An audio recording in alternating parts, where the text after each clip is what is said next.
you've already got a leg up on the other people on stage with you.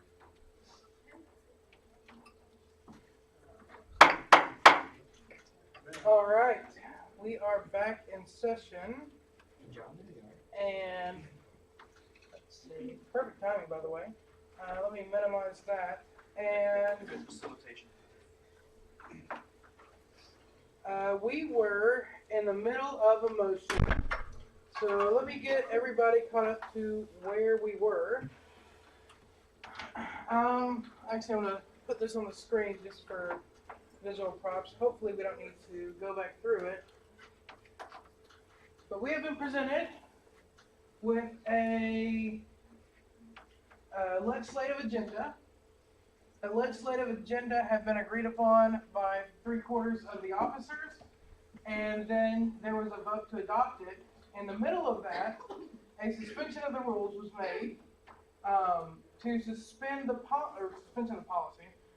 To suspend the policy in order to adopt an agenda that does not include this bullet point right here regarding with overseas military participation in conventions. So that's where we're at right now. I was hoping to delay until Tom got back since he's the one that suspended the rules, but seeing as he's not here, hopefully he'll be here soon. I'm going to come to Mr. Perez. Is this, first of all, because this is debatable. Sorry, I had to catch myself up. Please go ahead, Mr. Perez. Yeah, debatable. So, I've spoken with Tom. I'd like to make a motion to amend his amendment. I've spoken with him, and the adjustment has been made. I've uploaded it to Ignite and to the forum on the meeting thread. That way. That wouldn't be in order right this moment, because the first thing we have to vote on is whether or not to even suspend the rules. After we get through the suspension of the rules, then we can talk about the specifics of a motion. But okay, so are we debating this motion, or are we debating suspending the rules? suspending the rules. Okay. Is Ms. Wilford? Are we suspending the rules or the policy? We are suspending the policy. I'm using the term for Robert's rules, but to be clear, we are suspending the policy. So if we don't suspend the policy, what happens? Then we have no means of not adopting this. We can adopt this whole thing or not at all. So, yes. Mr. Chairman, during the lunch break, we came up with some new language that actually meets this, but makes it actually a legislative priority, whereas this statement really does not reflect legislative priority. So I would recommend folks go ahead and vote for the suspension of the rules and for the striking of this. We do have a compromise that we're ready to put in place there. Okay. We'll introduce in the motion later.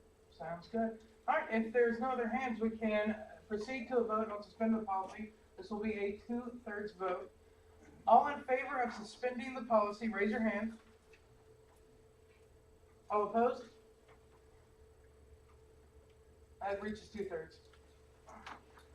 So we are in the suspension of the policy, and the specific amendment is to adopt one that does not include this, but I think Mr. Perez wanted to be recognized. Yes, sir. I'd like to amend Mr. Russ's amendment. I'd like to amend Mr. Russ's amendment regarding that final bullet point. I have uploaded an updated presentation which only has that bullet point updated. And the language is much better. Okay, I got to resync to Ignite, and then as soon as it's done, it should arrive on my computer, and we can go from there. Okay, yes, a bunch of stuff just popped up. I'm guessing you are referring to the 1.2? Yes, sir. Okay. I want to make sure.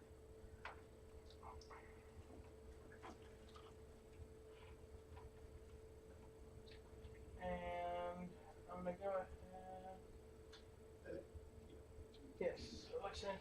So,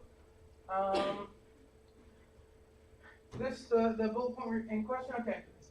I'm gonna read this for the body. Oppose any legislative attempt or rule interpretation by state or local officials to restrict access to the party's convention and candidate selection process by any registered voter, including, but not limited to, overseas military personnel and those who have had their voting rights restored, such as former felons.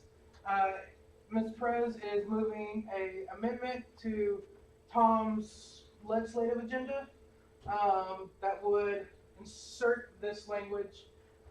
There were no other changes, correct? Correct. Okay. Is there a second to that amendment? I second. There's a second. Is there objection? Yes. There is objection. Do we need discussion? Do you want to speak to? I was enlightened that the language that was originally used, Can you please speak up? simply was not good enough. Speak up a little. Oh, the language that was in there originally was not good enough, and through some help with SLEC members, we improved it to the current bullet point. I believe Mr. Glass has approved it, and so I think this also broadens our potential future voter opportunities. Okay. Is there anyone to speak against this? Yes. My problem with the original language sort of left it open that any military person out there anywhere could somehow get a means of voting in our convention. Libertarians or not, as we've got it now. Only people like us that have been locally active to a certain level ever have a chance of becoming delegates at our conventions. So the libertarians really control these things. This is even worse. This lets anybody have access to our convention and candidates that the process, not just. No, it says that the state can't, it says the state can't. What does it say? Talking about limiting the state, we determine. Before we submit to discussion, I'll reread it really quickly. Oppose any legislative attempt or rule interpretation by state or local officials to restrict access to the party's convention and candidate selection process by any registered voter, including but not limited to overseas military personnel and those who have had their voting rights restored, such as former felons. Well, they have to be a registered voter, but they don't have to go through the delegate process. Okay. Correct. Okay. This is worse than just the military people. That may or may not be libertarian. This. Let's not get into back and forth. He's making his point. Okay, this says we're going to oppose any legislation that would restrict access to our party's convention. Well, we have our selection process, which restricts access to our convention. And I would say that we're jeopardizing our ability to limit our process. Thank you. I mean, maybe I misread that. Are you speaking in favor? Yes. Please. So I hear what you're saying. I disagree with the interpretation. I'm gonna speak for this because our process is dictated by state law. And what this is saying is we're going to oppose any further restrictions than we already have. Because the state legislature is telling us what to do already. We just don't want them to get any worse. And if we can have some improvements, that would be great too. But this is saying we're going to oppose anything that would allow the state to restrict us even further. This is the way I read it. Anyone to speak against? Seeing anyone else to speak? I have a request for information. Yes, How many please. amendments do you have? One amendment, Dave. Okay, so it'd be in order to amend. It would be in order. To amend. Only to amend. Yeah, Okay. yeah, I would like to amend this, to replace restored with the word violated. Restored assumes that, somebody can take rights away. It's not. I'm trying to find. Right where your hand is. Oh, It's it was a mistake out of that. Say violated because So- rights aren't things that people can had their voting rights violated, such as former felons. Okay, is everybody clear on that? A PowerPoint's a little bit harder to change, so with the cooperation of the body, I'm just going to verbalize that. I'm sorry? Oh, please state your name. Eric Van Sinkle. Okay, with that said, is there a second to? Second. There's a second. Is Point of information. point of information, yes. I'm kind of hung up on, if you're overseas, how do you attend a convention in Texas? I don't know the answer to that, and I think we're kind of pushing into debate, but that may be a question to deal with later. So the amendment has been seconded. Is there objection to the amendment? Yes. There is objection. Can we proceed to a vote, or do we need debate? Just debate, Okay. basically. Do you want to speak to? Do you think you've adequately spoken to your motion? Please. I totally understand the principle, totally understand that. The difference here is when we're talking about restored versus violated. A person's rights for voting could be violated if they show up to vote and the thing's closed, or they closed early, or they didn't let them vote. That means that might be that one specific time. When we're talking about restored, that means that their ability to vote has been totally taken away. I would imagine at the state level, and now they have that vote back. So I appreciate the sentiment, and I agree with that sentiment. I just think restored is a more accurate term for this particular wording. Okay. I see no one else can be recognized, so I'll recognize. Hi, Sean Jones. I just Sean. want to respond to that. I think the spirit of what we're going for is there are a lot of really good people out there who have not had their rights restored due to illegitimate government tyranny, and we don't want to exclude them from the process. Somebody who's a marijuana felon at this point can't participate in our process because they haven't been restored according to the Crown. And I think most of us in here would agree that that human has the right to participate in this process and has had their rights violated illegitimately. So I think restored leaves it as we now have to seek the government's approval for them to be able to participate in this process. I saw three go at once, so I'm gonna just come across and start right here. In response to you, the gist of the restoration statement was dealing with people that were convicted of felony,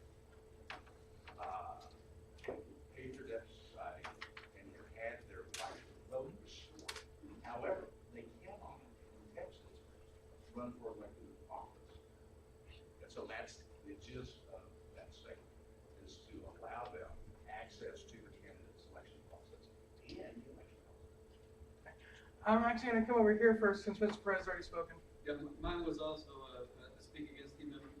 What you were saying, I think everybody understands their intent, and I'm all about intent on a personal level, but when you're making rules and laws, intent doesn't matter anything. It's exactly what is said specifically.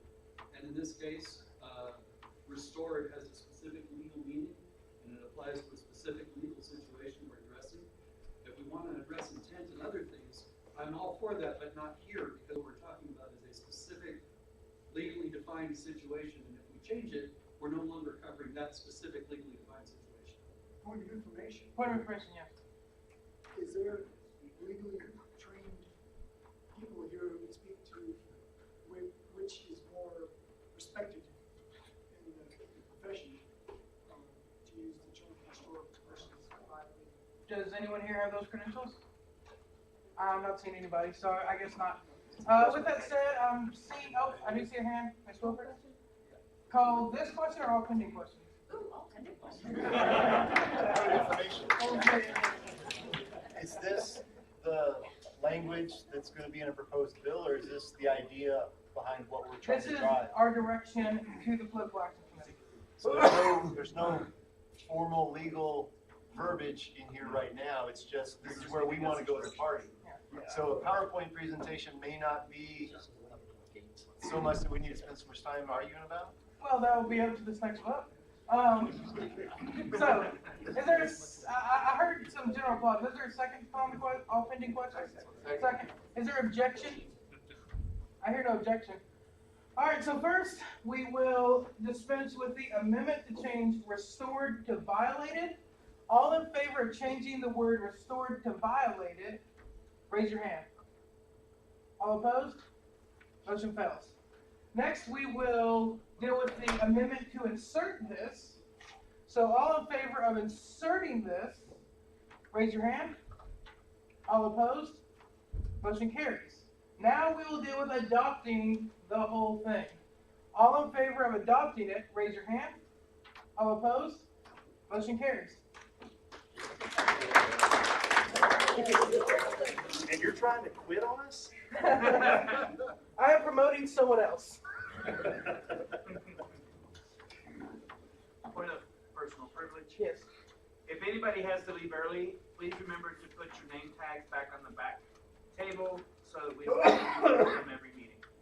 And I have a point of personal privilege too. I do look around the room and see that Mr. Sharp has some rather good tequila over there. If any of it made its way up here, I would much appreciate it.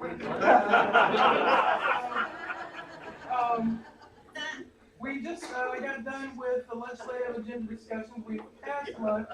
So motions relating to filling select committees. And I actually see at this point too. Do you want to be recognized, Mr. Sparks? Sure. Yeah. I have a motion to make. Yeah, please. We're there.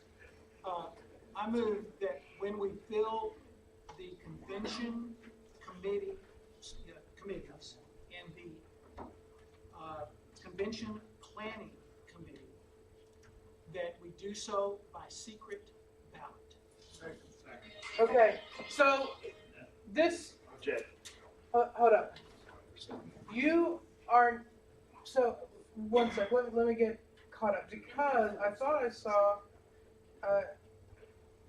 okay, so here's what I have in the folder, and I don't know who uploaded these. I have not put this, I'm just making this. So yours, I think, and do it however you want, would be better suited, I think, as an amendment to one of the existing ones, because one of the existing ones fleshes out kind of the whole process, and you could then amend that to say these two are by secret ballot. Does that? No, I would like to make this. As its own motion? Yes. Okay. Yes, I move that when we fill the convention committees and the convention planning committee, that we do so via secret ballot. And if I may just ask, when you say convention committee, you mean Platform rules and credentials. Okay. I have a request for information. Before we do that, is there a second? Second. There's a second. Request for information.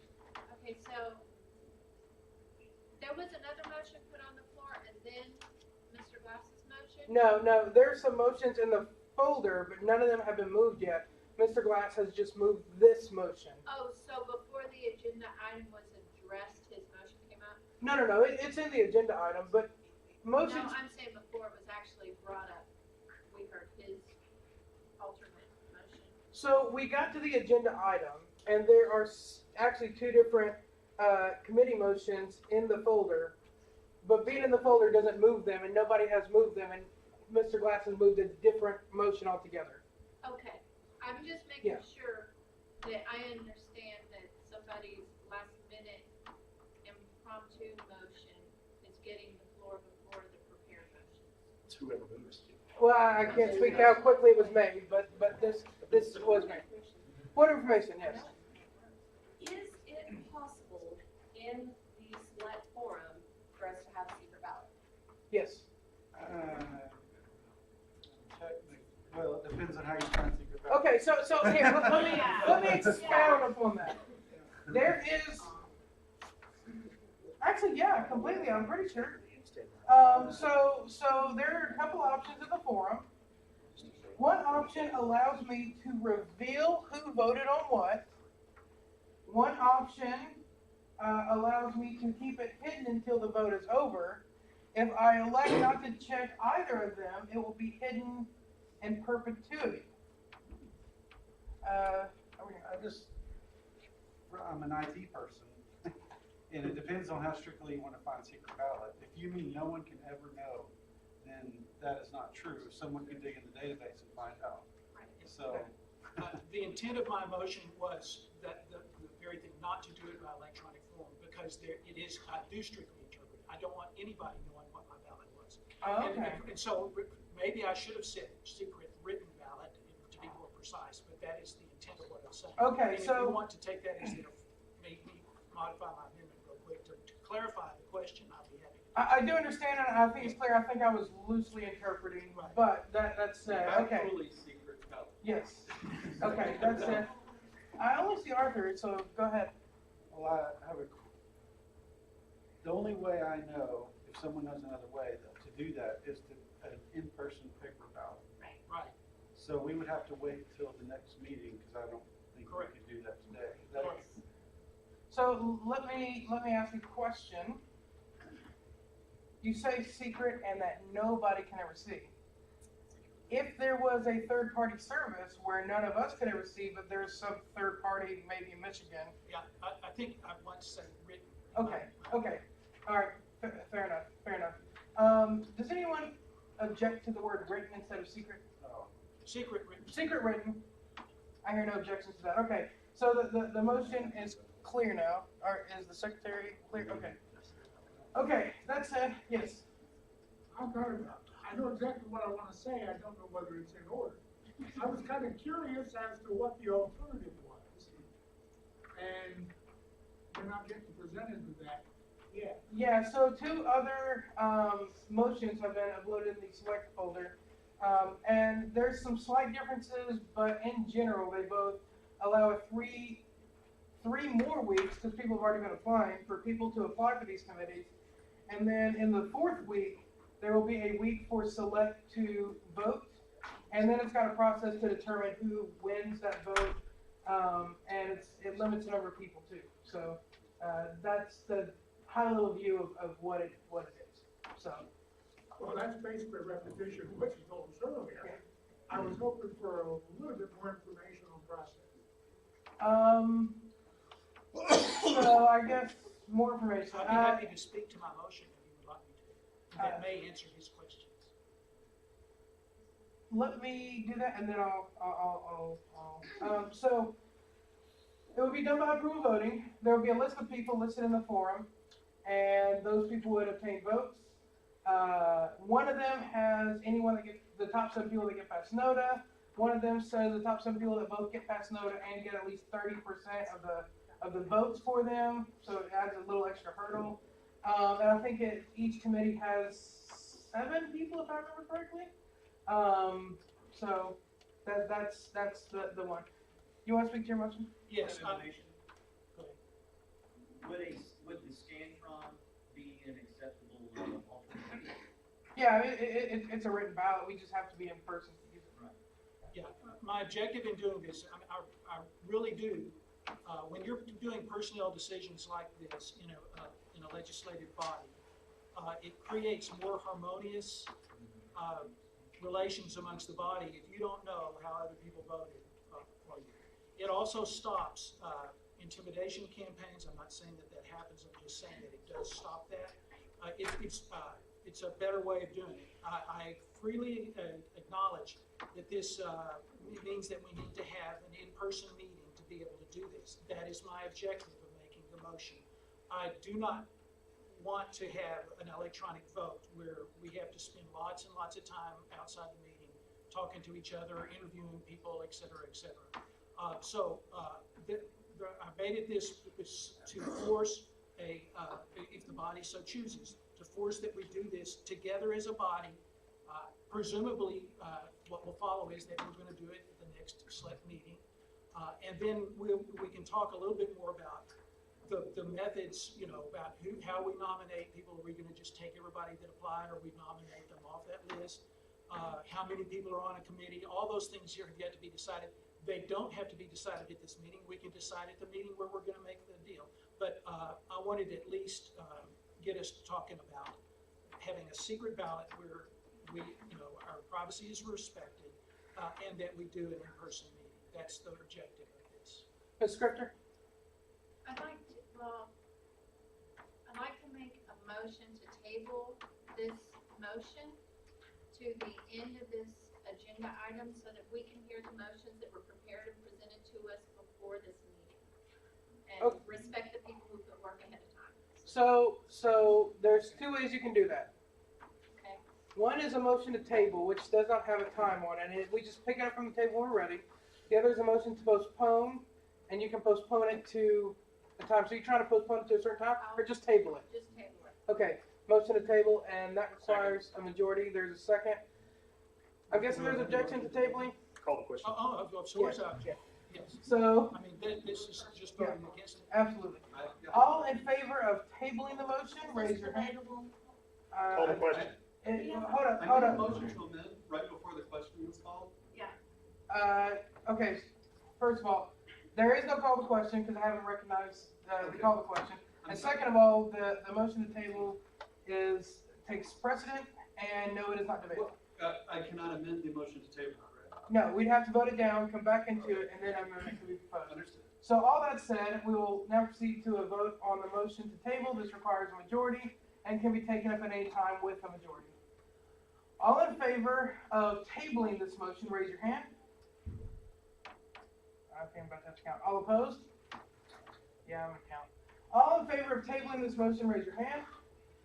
1, 2, 3, 4, 5, 6, 7, 8, 9, 10, 11, 12, 13, 14, 15, 16, 17, 18, 19, 20, 21, 22, 23. All opposed? 1, 2, 3, 4, 5, 6, 7, 8, 9, 10, 11, 12, 13, 14, 15, 16, 17, 18. Motion is tabled. So, with that said, if anyone wants to move,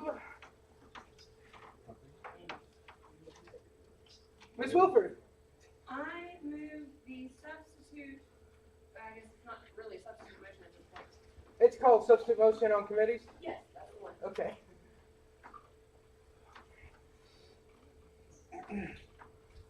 Alright, it is coming open. Hold on, computer. Let's see if I can get this full motion text. There we go. Glorious 1080p.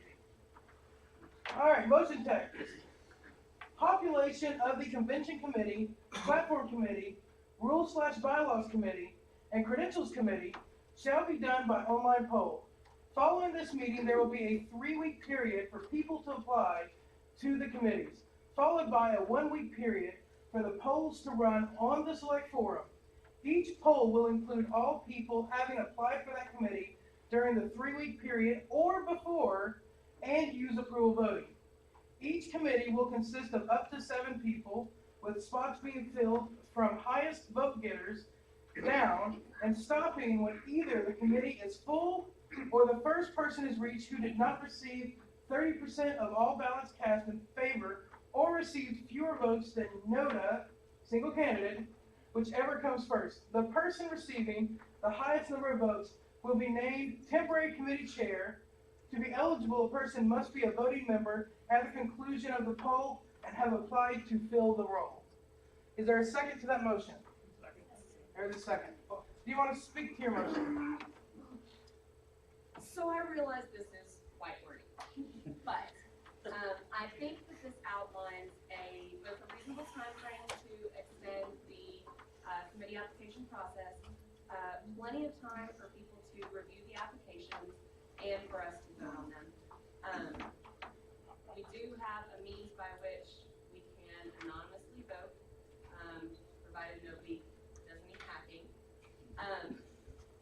And what I like about this, and actually why I wrote this motion as opposed to the one that John crafted, was the requirement for somebody to receive 30% of all ballots cast sets it up so that if we have 7 applicants and out of the 50 people on this body, someone gets 4 votes and NODA gets 3 votes. I think that's clear that that is somebody that the body as a whole does not support being on that committee. And this 30% threshold, I think, gives us at least a significant portion of the body who, by their vote, is testifying that they know the person and trust their commitment to the position. Okay, anyone speak against? Point of information. Point of information. Just correct me if I'm doing the math right. The voting is the 1 week of Christmas, New Year's, is that correct? Yeah, yes, so. Yeah. What? I need another shot. Order. We're still in business. Move to amend the motion, I'd like to replace every reference to 3 weeks to 5 weeks. Second. Okay. There's been an amendment and a second. Please state your name. Shannon Thompson. Shannon Thompson. So, point of information. How many people do we vote for on each committee? So it's approval voting, so you can vote for as many as you want, but only 7, yeah. So with that said, is there any objection to this amendment? Yes. You have an objection to the amendment, okay. Do you want to speak to your amendment? Well, let's look at the calendar. We got 3 weeks, which gets us right before Christmas, and then voting on the committee members will be taking place the week of Christmas/New Year.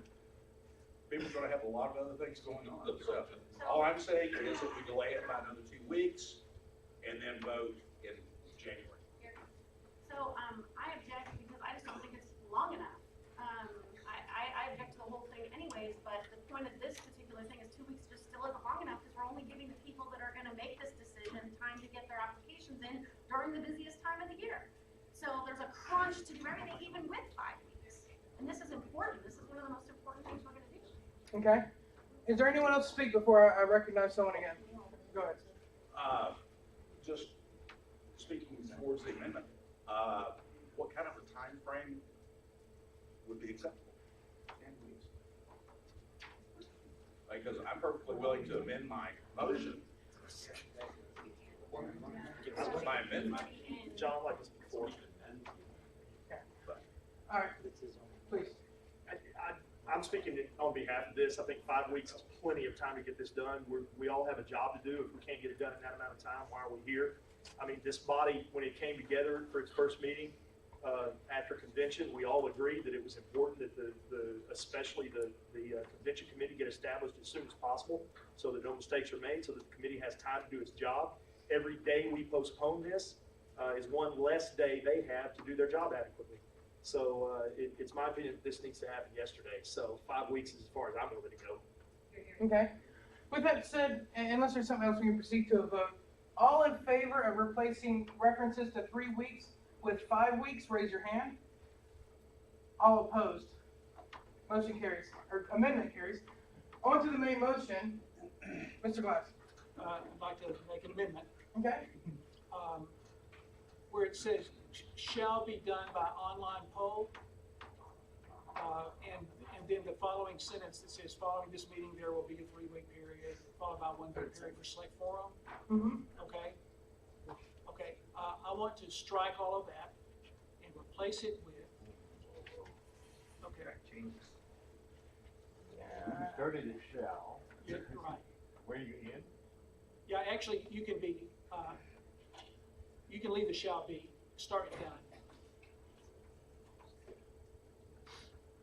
And how far are we going? Actually, start with B. I think B. Okay. And how far? Go all the way down to polls to run on the SLEC forum. There we go. Yes.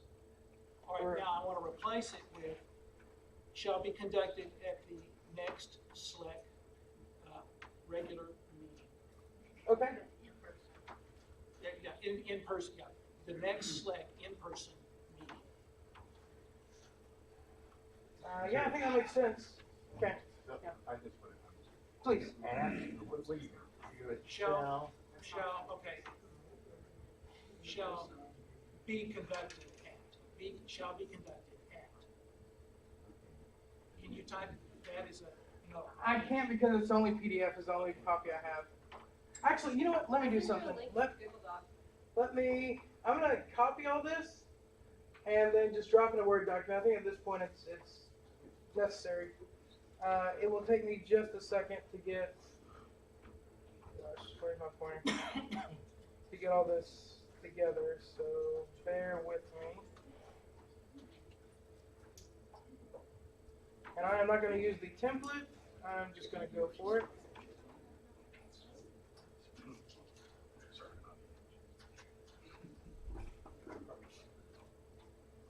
Okay, and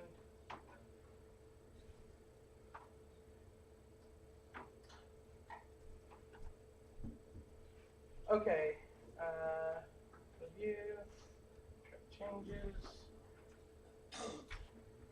Okay, now, will you please? Okay. Start with done. Oh, I can't see what you're doing. Yeah, I know. I'm okay. Go ahead. Start. I can't see what you're doing. I can do it over here. Okay. Okay. Instead of done, conducted. At the next in-person SLEC meeting. And you'll have to forgive the spacing on here. I was just trying to do it as quickly as possible. Okay, there we go. This is the amendment. And I'd like to speak to my amendment. Yes, please. Okay. Oh, is there a second? Second. There's a second, please. Okay. My objective is to do this at the next SLEC meeting. I think doing things in a regular meeting has multiple advantages.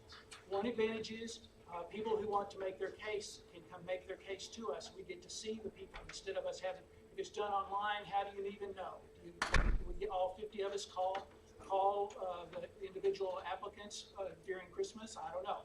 But the other thing is you get a real secret ballot, which has many benefits. In terms of timing, this is exactly the same time frame that we did it before. It's in plenty of time to get the job done. There is no rush here. So for all those reasons, that's why I'm doing this.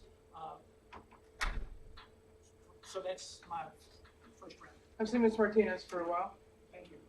Yeah, I want to speak against this amendment, and I just want to speak to all of you that are seriously considering this. Please vote against this, as the rest of the amendment, first of all, becomes moot. This time frame about getting this done online. Once you say it's at the next meeting, we don't even know when that is. It could be 3 months from now. It could be 10, 11 weeks down the road. We haven't even set the next meeting yet. So by making this in the next person in meeting, we're basically making this an indefinite moot.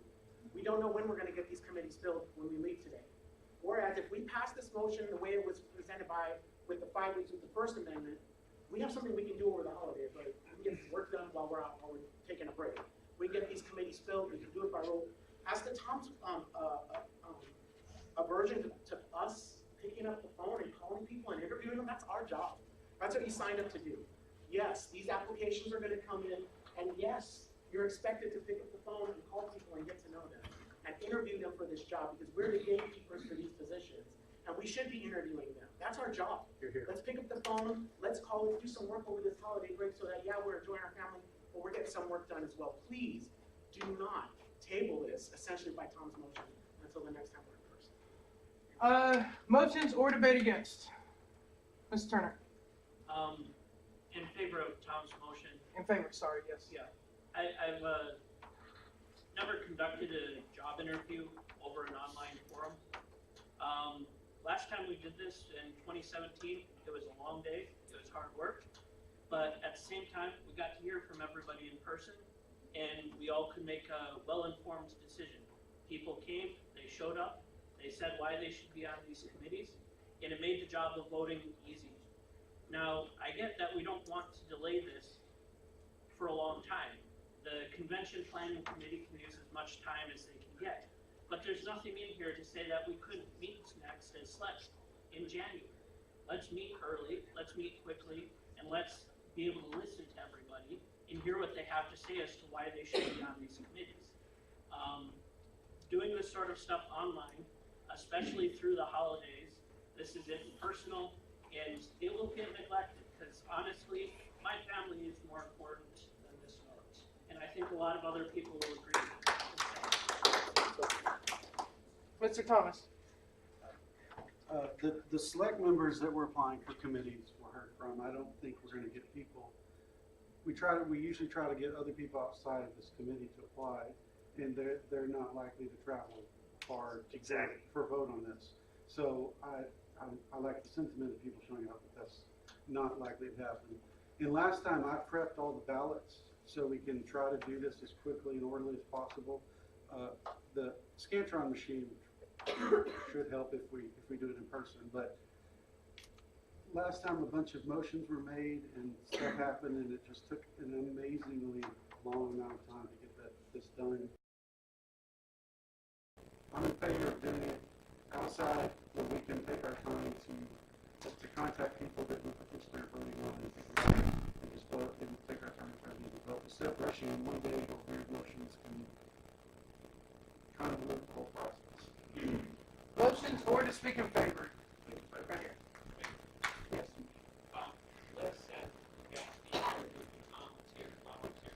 We have people that are volunteers wanting to be on the committees, the volunteer deal. You don't want to abuse them. And the way that the original deal is set up, you got 50 or so people, everybody does their job, all of them volunteer for an extended conversation during the Christmas break. That doesn't sound too cool. I think the idea of seeing people face to face at the secret ballot makes a lot more sense. How are you gonna force them to show up? Mr. Burns, is this to speak on against? It is. Ms. Spector? Okay, so I'm speaking against this because we have seen after our last cycle when we did all of the votes in person, we ended up with somebody who was trying to take over the party on the platform. So in person doesn't necessarily mean we're going to do a better job.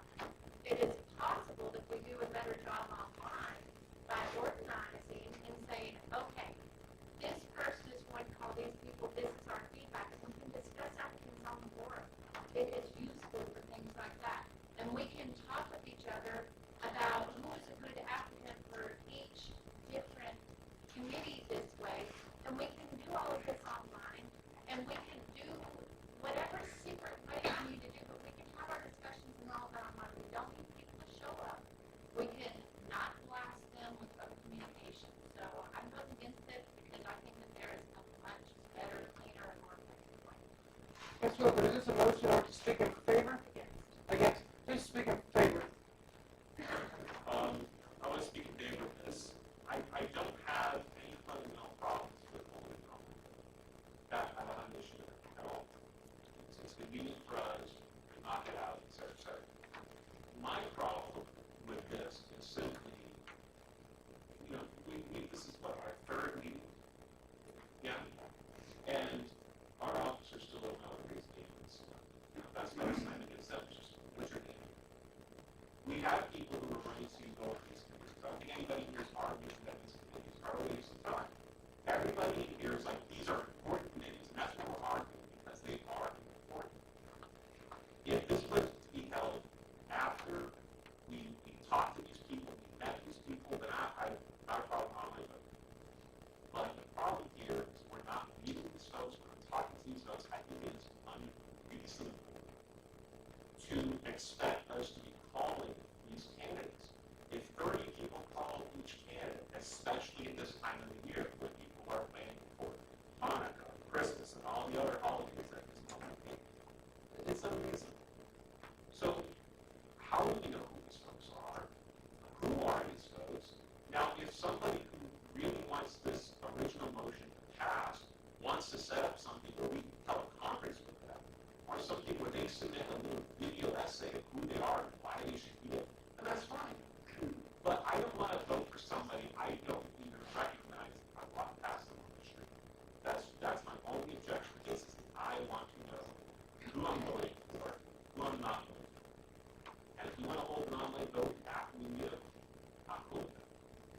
Ms. Wilbur? So, there's been an argument raised against lots of people in the committee calling these applicants, but I have to say, that is one of the best ways that we can show these potential volunteers for the party that we are serious and eager to get them involved. One of the tools that I think has been amazing with our staff reviews and our county chair reviews is that the people that call them, those applicants now, even if they change their mind about taking on that position, or for some reason they don't get approved for that position, they have contact information now, the people that they've spoken with in leadership in the party, we're all part of leadership, who they have as points of contact, as role models, and as leaders that they can reach out to when they have questions, when maybe life changes and they are able to get more involved. Us reaching out and contacting these people is not only feasible, but it is a fantastic way to get to know better new people in the party. In fact, last term, Ms. Glass and Mr. Thomas, and if there's anybody else in this room that was on this group of people that were doing this, I'm sorry that I forgot. But those who I do remember, kind of put together an ad hoc committee that contacted all of these applicants, asked them additional questions, and put together a very thorough report of not just what was in their application, but what they had to say in those phone calls, which did end up meaning that they maybe got 6 to 8 phone calls, not 40 to 50, but they were still making those contacts with leaders that were beneficial. In fact, I think one of the people on our policy committee last year came about to be on the policy committee through that very process, if I remember correctly. So I think that this idea that we should not be calling all these people is flawed at best. We really should be doing it. And I get it, I hate phone calls, actually, but it is truly a joy when we get to speak to this people, we get to hear the inspiration and excitement in their voices about getting involved. It really is a fantastic feeling, and I would like to more people in the community to experience that. Mr. Sharp? I'm thinking the same side as Scott, but for the total opposite reasons. Mine's frankly purely technical. I can give you 500,000 people that stayed at the Starwood Hotel in the past 4 years. I can also say anything online is not terribly secret, and their reservations database is a lot more secure than PHDBB on GoDaddy that hasn't been updated in a while. Tom had a very good point. If someone found out that, when you know who voted for you and who didn't, we already have enough decision here. I don't think we need it there. I think it makes more sense to have a vote that can be compromised. And in IT security, whenever things really get rushed, whenever people start hurrying, when I make a ton of money because big mistakes are made. And I worry about that because this is a mistake that could affect us for a very long time. And if it affects our convention because we make poor choices because we're rushed to do it over the holidays. Someone to speak against? I'm going to call a question. Yes. Just the amendment or all pending questions? Which one? Okay. Is there a motion to call all pending questions? Is there a second? There's a second. Is there objection? Objection. There's objection. All in favor? All in favor? For your information, yes. Didn't we go into this simply presenting on the file rather than presenting it as a motion? Ms. Wilson did this. So, there's been a motion to call the pending questions. There has been objection. All in favor of calling all pending questions, raise your hand. All opposed? I just not getting 2/3.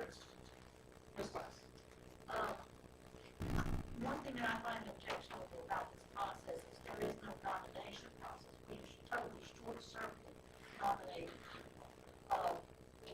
We say if they made an application, they get voted on automatically. Well, I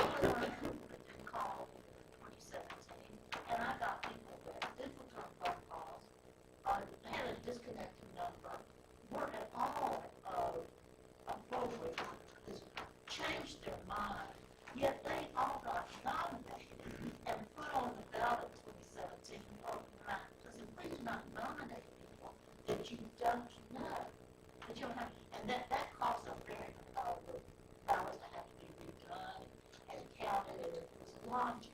So I'm calling upon people, of course, to have a nomination process and to do it responsibly. Only nominate people that you intend to vote for. But this is the worst of what we have to be 17, because everybody's, in essence, nominated. And you know, sometimes people got votes, some didn't, but we wasted a lot of time going over them or considering them. And so that's why I like an in-person meeting.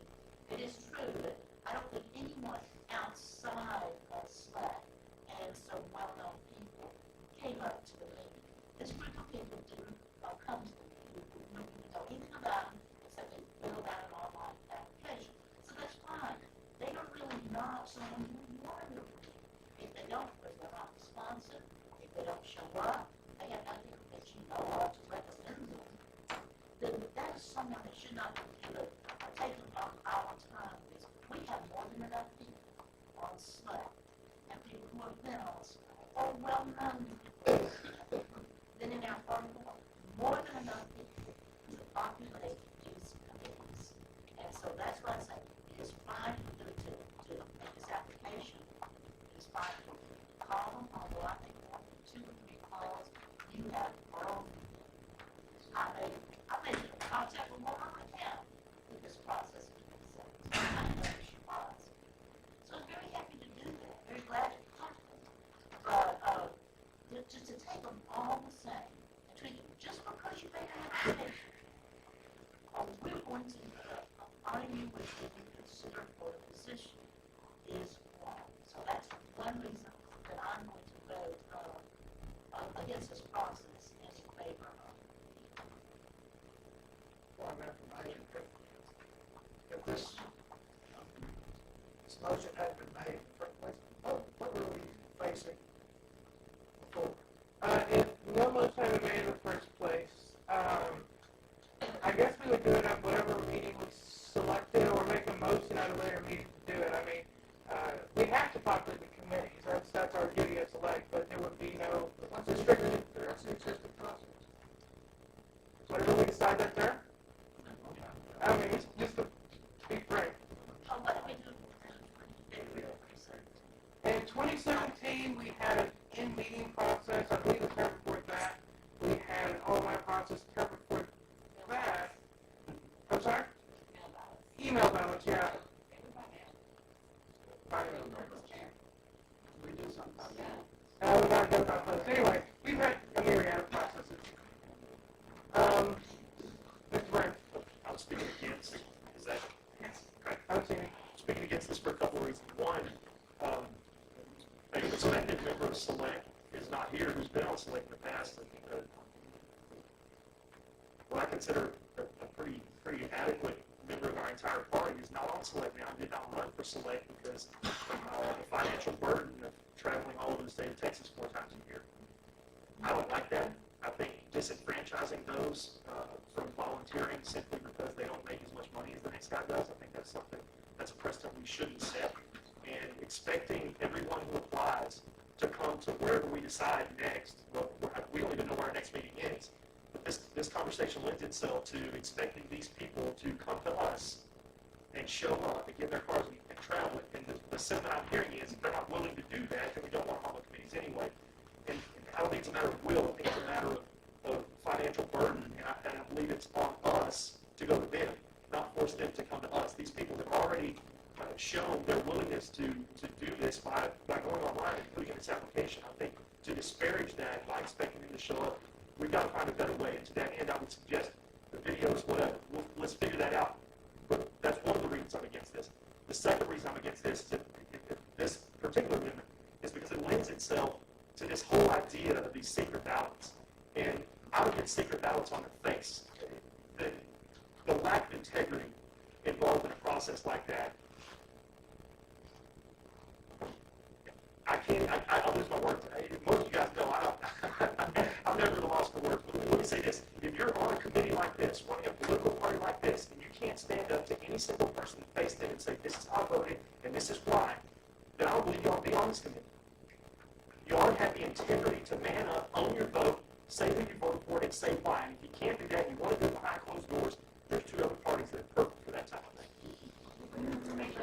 information. So, what percentage of applicants aren't on SLEC? You're making an assumption that there's outside people coming in. What I'm hearing, and I don't know, but I'm hearing that there's people that are on SLEC that are planning on applying or have applied. So they're already going to be coming to the meeting anyways. And then also to respond over here, it wasn't just about the senior Well, salary. hold on. We can't get into debate. I can't respond to your question as best I'm able. That's going to be very hard to tell because they haven't closed.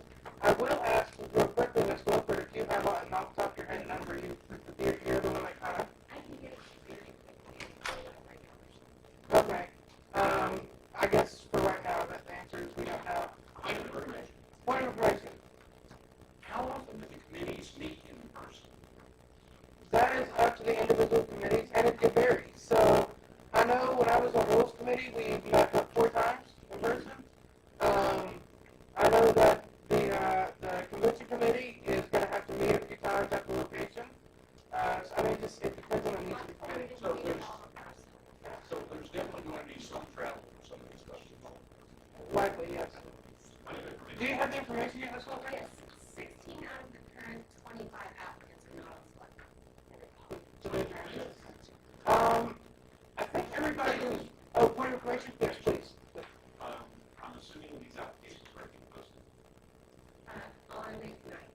Okay, so, I think there are a couple that I've got my email and haven't made them yet. But okay, so point of order, there are about 9 of those or so who don't have access to at night. So if we're talking about disenfranchising those, I strongly oppose that. I cannot look at these applications. I don't know what these applications are. This is my second term on SLEC, and I still have access to it.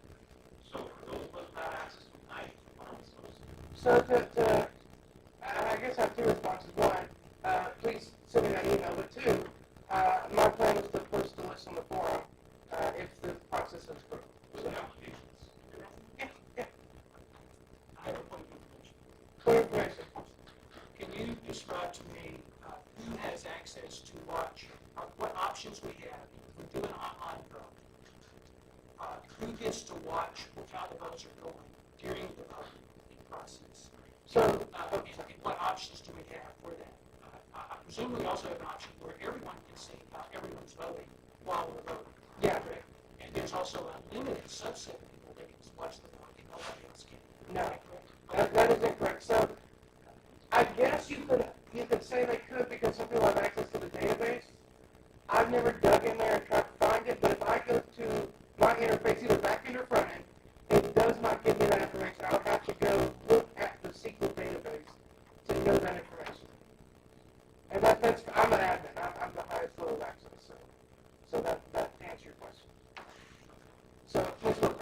call this question until we discussed it. Okay. Is there a second? Second. There's been a motion to call just the amendment. Is there objection?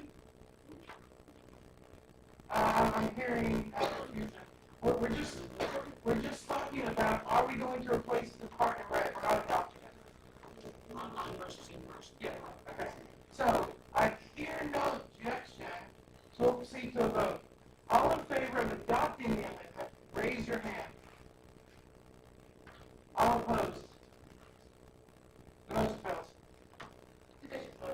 Anyone count? On the motion, the amendment fails. The amendment fails, yes. I heard. Okay. I'll go with the You want to all in favor of the amendment, raise your hand.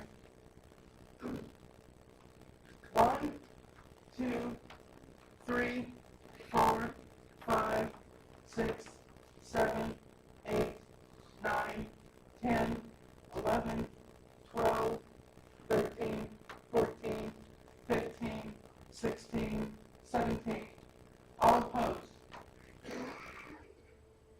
1, 2, 3, 4, 5, 6, 7, 8, 9, 10, 11, 12, 13, 14, 15, 16, 17, 18, 19, 20, 21, 22, 23. Excuse me? Okay, so I get to control Z a bunch. Oh, I'm on the wrong thing. All right, point of information. We have Yes. ready. Go ahead, I will listen while I. Oh. Whoa. I killed it. Anyway, Point of, I'm gonna go with point of. okay. All right, I know that there's a way technically when you're doing an online vote, one of which shows who's voted and who hasn't, Uh-huh. so that everybody can see who's voted and who hasn't, and then there are others that, where you don't know, you see that votes have been cast, but you don't know who's voted. Yes. I think I would like to know if we're gonna be doing online voting, I wanna know who's voted, as the vote is occurring. So are you asking, so the options I have are I can reveal the vote, which will show who's voted, but it shows who they voted for, or I can hide it. I don't have an in-between option that just says so-and-so has voted, but not show who they voted for. All right, another point of information. Okay? At the end of this, we are going to know how everybody voted, correct? We don't have to. I can leave it so it continues to hide it in perpetuity. Or I can have it reveal at the end, or I can have it reveal the whole time. What is your plan in terms of conducting this election as this stands right now? My plan is, if this passes without a specific amendment directing me, since it seems to be a contentious issue, is to ask for a quick show of hands on which of the three options people would prefer, and go with that. So, Point of order. yes. Point of order. Yes. The amendment to change it from 3 weeks to 5 weeks has already passed. Yes. Can we change that on there so there's no confusion? I can absolutely do that.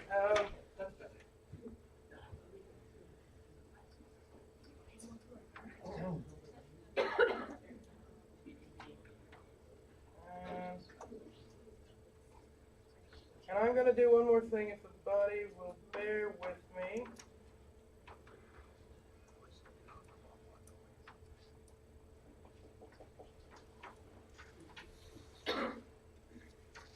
Oh boy, that's not working out. I was going to change the spacing issues, but that is not going to happen because it's doing all kinds of stuff. So the spacing issues will, so accept all changes. Okay, now, here is, I think I caught all the threes. All right. Privilege, right? Mine was the same first. Okay. Ms. Class.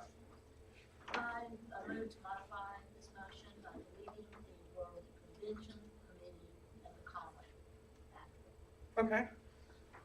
So, I found a mouse.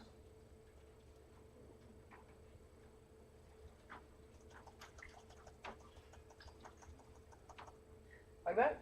Not that. Oh, give that to you. You want to speak to your amendment? Oh, is there a second? Second.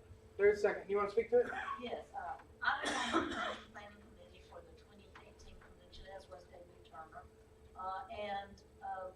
We are still waiting on getting a report, which SLEC deserves, from the Convention Planning Committee. I've been in contact with OFAA about when we could expect to see that, and it appears that David and I may just have to take it over and get a report. We need to have this review. I think it went very well. We didn't have a Convention Planning Committee for the 2016 convention, and we did for 2018, and I think it was a step in progress. We can make more progress, but we need to have the results of that. It's been alleged that we overspent. No, we didn't, but our report will show that. Nevertheless, there will be places where we've been concerned, where we spent things, could have spent better, could have done better. But until you know what you want to see changes in, I think it would be foolish to populate the new 2020 committee when we don't know how we think the 2018 committee fared. And who would be better at moving forward and making progress with an even better convention for 2020. We got appointed in February of 2017, and we really didn't do much for several months except just talk and think about things. So it's not like we're behind. It's not like I think this time would be spent better. We didn't get really good bids and good responses from the various hotels about venue until I would say a year in front of the convention time.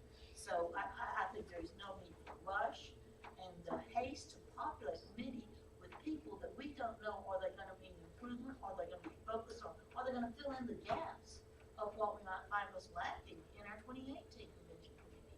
So I would ask that we separate, there is no requirement that we have a convention planning committee. There's a requirement in our rules that we have platform rules and credentials committee 4 months before the convention.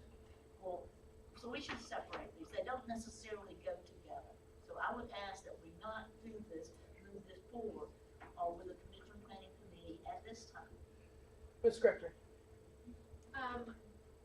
I hate to say that I'm speaking against this because what I'm really trying to do is speak to getting work done.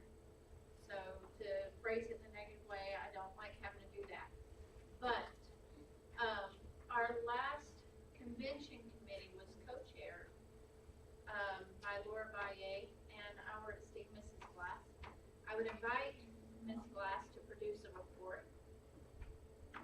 And if not, I think that we all, as an SLEC committee, know the people who are capable and who have shown capabilities when it comes to convention planning, and those who have caused issues with convention planning or taken roles on and then backed out immediately, thus causing chaos. I don't think that it's rushing to go ahead and include the convention planning committee with everything else and make sure that we bring people in for the convention committee that are highly qualified so that they can go ahead and get to work. I think I need to respond to that. Yeah, that's not gonna be in order. Mr. Ransing, are you speaking? My name, Mr. Chair, I believe that. Yeah, but this isn't really a debate format where we, get to do that. Mr. Van Single, are you seeking to speak in favor or against? Okay, who's seeking to speak in favor? Ms. Turner. I was actually neither. I was wanting to lend some clarification to what the scripture said. The committee was not co-chaired. Part of the reason that we've not submitted a report is because there was, as we worked as a committee, we had in many ways differing areas of responsibility. I'm sure Kathy and I could put together a report, but it would be sorely lacking without the portion that Laura Baye took on herself and did, and it would be, I think, very incomplete without that. My personal opinion also is that one of the major problems that the committee had was that it took a long time for SLEC to choose a location. That was quite a bit later in the year, and perhaps the way, instead of quickly forming the convention planning committee and then delaying, 6-8 months to choose a location, perhaps a better way of handling stuff would be to choose a location as quickly as possible. If you put together the committee but don't choose a location, there's not much the committee can do. Mr. Mansfield? Yeah, I have a couple concerns about this. One, the nature of, the secret ballot voting. If that is an option to this body, we can talk ethics about which is the best way to vote, but it's one of the 3 ways that we can vote. So having an in-person meeting, I know that part was all defeated, but I love being able to have a mechanism to get information from people online. Point of order, Jermaine. Yeah, and I was asking that, so are you speaking to this because the convention committee was removed and how we might do that, or are you just speaking to the previous thing? I'm actually confused. I'm not speaking to the previous thing. We're amending this. I'm speaking to it in totality that I like the idea of this online mechanism and the amendment as it stands. I like the spirit of that. I do not like the spirit of any of these committees being done in the way that it's being described. The convention committee or any of them. I know that a lot of work has gone into this, but it's 2018. I'm for and against it, honestly. I'm against it because, I do want to see online, mechanisms to get, stuff done. But at the same time, it really kind of takes away some security issues and it takes away options that the body has. Thank you. Is this to speak for or against? I have a question about the What information? a lot of the argumentation seems to be surrounded around the idea of getting a future report to make to strike this. And Laura's in Bear County, and she doesn't seem to have any interest in doing a report from what I can tell. My question is, when is the last time someone reached out to Laura, and what was her response about doing a report if this is dependent upon that future report? Ms. West? Text. I'll be looking for it. But it's a bit between the last meeting and this one, about halfway. And I just texted her, I said, have you got, working on it, is there anything we can do to help? And she just said she was swamped and couldn't do it. She didn't say she wouldn't do it, but, no, David and I said, well, we'll just go to San Antonio. But David had some family issues come up, we couldn't do it for this meeting. But anyway, Ms. Glass? just to clarify something, I was not chair or co-chair of the convention. And I don't know of anybody that dropped off of the committee. That would be news to me as a committee. There are people who were more active at times than others, mostly because their function was hot at a particular time and cool at others. And so, I do see the need, and David and I are the most likely people to make sure that we get a report. And if we have to do it without Laura, then we'll do it. It's been done before. For 2016, there was no report, but the officers put together one, and that's what our 2018 committee used as a springboard. So if we have to do that again, I think we'll do better. We'll have more access to more information. We'll have a better report, but it won't be as good as it was. Laura was a driving force. Yeah.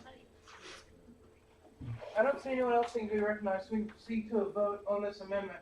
All in favor of striking convention committee from this, raise your hand. All opposed? Motion fails. We can now, if there's nothing else, proceed to, oh boy. We're gonna do this one at a time. Thank you, Microsoft. Proceed to a vote on the motion as it stands. Roll call vote, please. So on a roll call vote, we need 10%. It's gonna be 5. Will 4 people join in asking for a roll call vote? 1, 2, 3, 4. Okay. All right, we do a roll call vote. Are you ready, Mr. Johnson? All right. You might need to. Yes. Yes vote is, Yeah, for everyone's clarification, voting yay is a vote to adopt this. Voting nay is voting to not adopt it.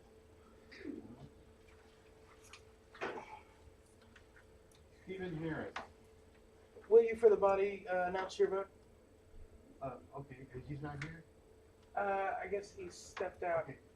I'll vote yes. Oh, sorry, I saw you wrote something down. I thought you were writing down your vote. I'm sorry. Oh, no, I'm just doing the roll. Yeah, okay. I'm gonna leave you last. Where's your name? All right, Chris Blystone. No. No? Oh, thank you. Madeline Kraus. Are you voting yay or nay? We're going one person at a time. No. You saying no? I'm sorry, I can't hear you. No. Okay. No, thank you. Actually, I think Nicole Springer. She's not a community. No, she is not. Jennifer Payne. Nay. Nay. Anastasia Wilford. Yay. Yay. Scott Ford. Nay. No. I'm gonna do yes and no. DJ Howard. Nay. No.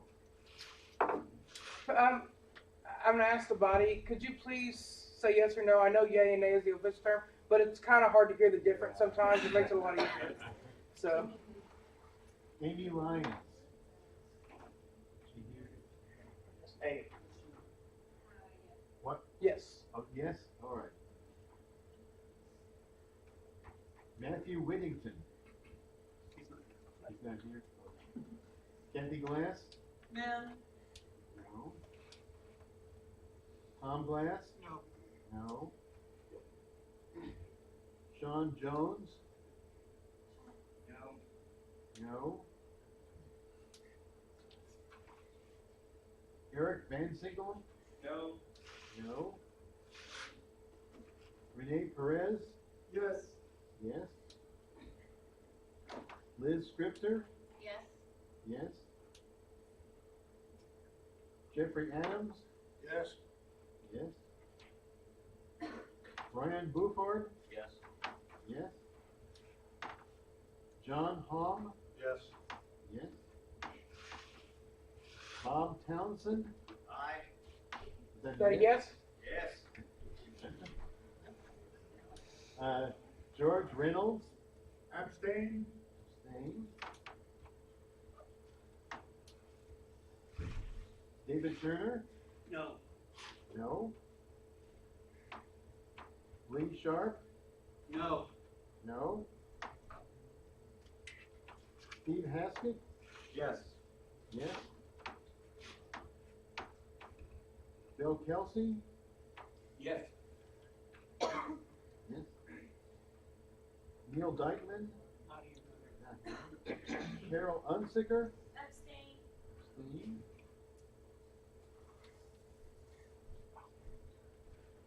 Mike Dooling? Yes. Yes.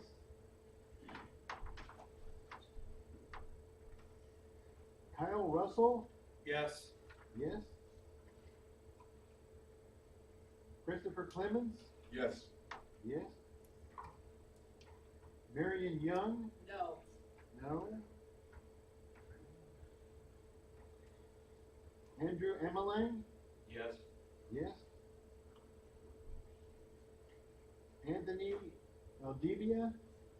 Gone. He's not here. Sean Flanagan? No. No. Troy Keithley? Not here. Ross Leone? He's not on the committee. Was he resign? He's not here. Mark Lowy? No. No. Krista Hamill? She's not on the SLEC anymore. No. Eric Schaefer? No. No. Eugene Flynn? Yes. Yes. Joe Burns? Yes. Yes. Ben Farmer? Absent. Tim Martinez? Yes. Yes. Chelsea Meckel? No. No. Beckett Hodgman? Yes. Yes. Arthur Thomas? Yes. Yes. Frank Lozano? Brad Clardy? No. No. Jonathan Lindenkugel? Yes. Jordan? Sorry. Correct. That was a yes? Yes. Living people's usually the hard Right. Johnny Smithers? He's not here. Jeffrey Connor? Not here. Barry Hill? No. No. Shannon Thomason? No. No. You want to vote, Mr. Chairman? And it doesn't look like it matters, so I'll abstain. I have 21 in favor, 19 against. Yeah. So 21 in favor, 19 against, the motion passes. Point of order. It was called for, so our rules allow 10% of the body to call for a roll call. I am going to ask, and I'm going to try and do this informally unless we decide it needs to be done formally. There are 3 ways I can do this online. One is the votes, how people voted will be revealed the entire time. 2 is, for the time that the vote is going on, it will only reveal the numbers, but not how people voted. And at the conclusion of the vote, how people voted will be revealed. And 3 is, how people voted will not be revealed, period. So I'm gonna ask for a show of hands. Okay, I wanna make sure. Yes. In the second two, what will we know who's voted, the second two options? How we know if somebody had, During the vote, will we know whether they have voted, an individual is no? No. In neither case will you know. No. They voted. No. So to know who's voted, you also have to know how they voted. Yes. During the vote. yes. So with that, Point of information. point of information, yes. You said that, only the admins have access to the database? Yes. How many of those are there? Who are they? Myself and Stephen Harris, I think, are the only two admins on that forum. So. One other question, let's see if I get it straight. I forgot my question. Okay. Information. Point of information, yes. The votes are open, the voting can change, so, correct? Yes. That's my question. Yeah, so an option that I'm allowed, and which I've always checked, is you can vote a certain way and change your vote up to the conclusion of the ballot. Once it's concluded, your vote's locked in. But you can move things around as you wish, whether it's because you got new information or you just kind of win that day. So, that said, I'm going to go from most revealing to least revealing and ask for a show of hands on each option. Point of information. Point of information, yes. This is an informal polling? Yeah. So, okay. I'm just gonna do whatever y'all go with. So whoever wants the how people voted revealed the whole time, raise your hand. Okay? Yeah. Okay. Yeah, we can do a count. I can, okay, so, and we're doing approval voting, so the numbers may not add up to the number of the body, but whoever wants the votes revealed the whole time, raise your hand and I'll do a count.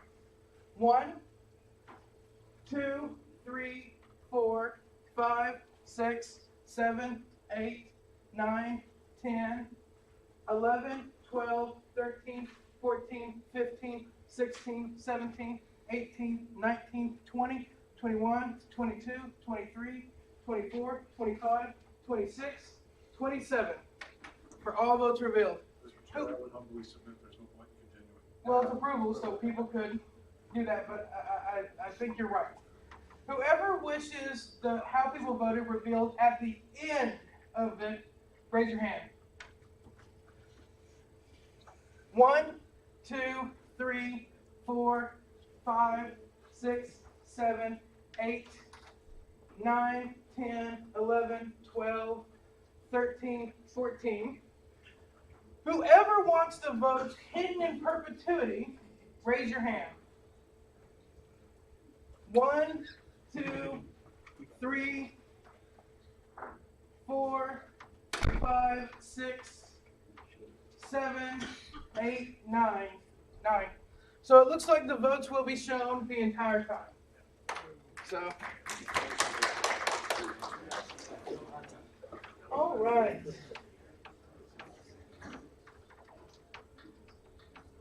I get to find, there we are, my agenda.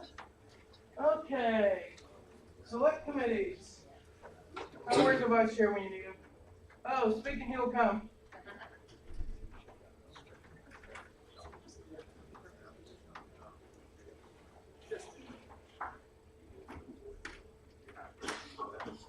Can I ask a question? I just want to look at my calendar.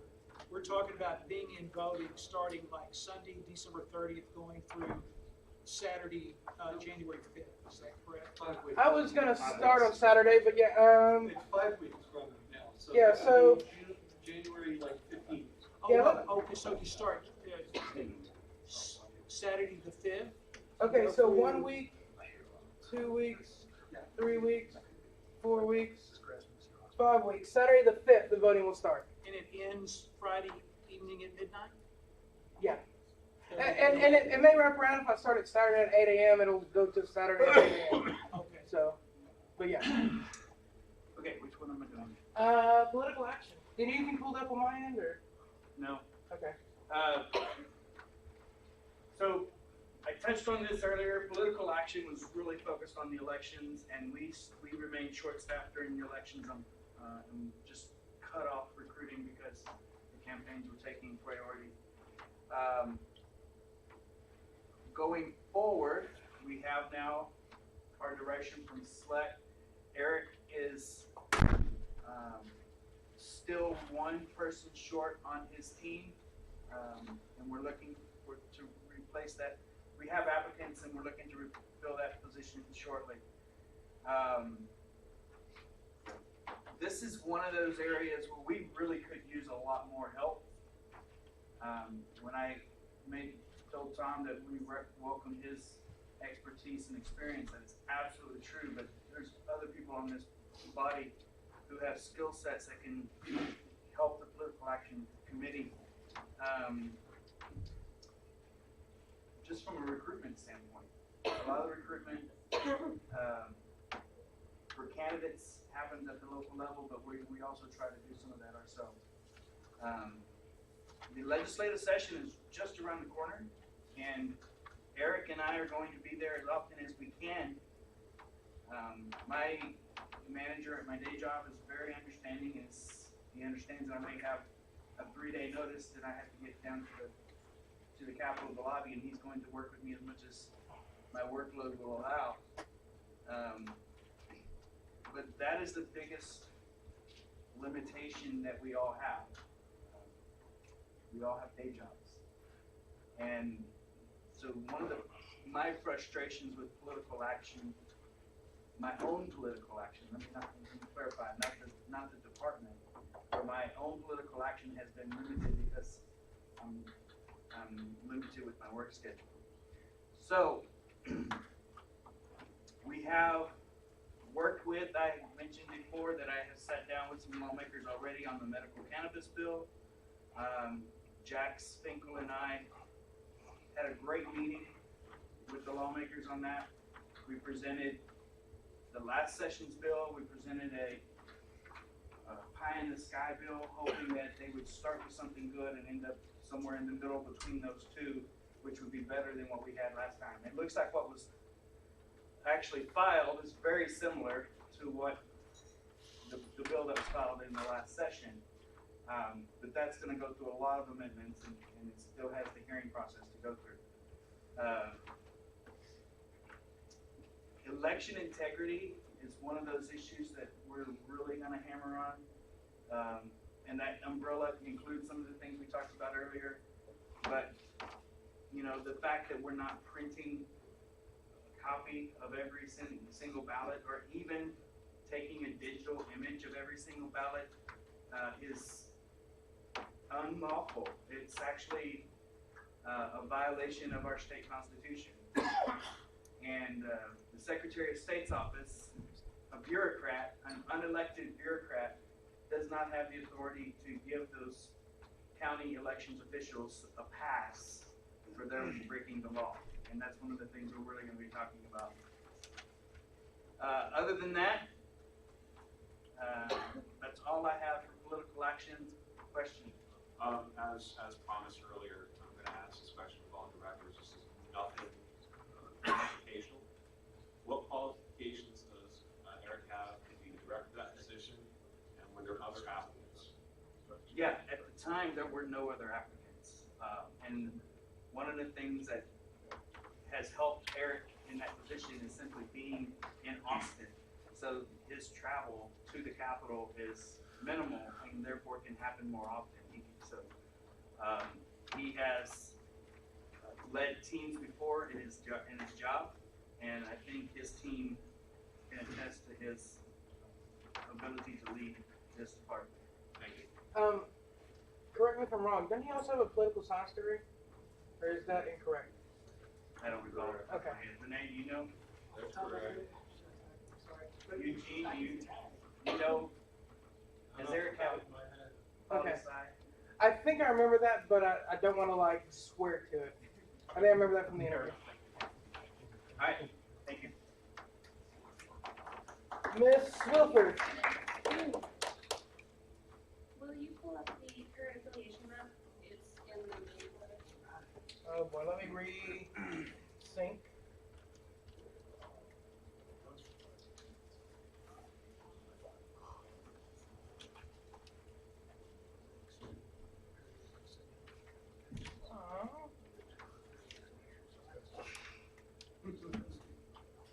There it is, county map current. Hold on. I don't know why I keep pulling this bar up every time. It insists we need it. I don't know who uses that bar, but it is important to them. I know that much.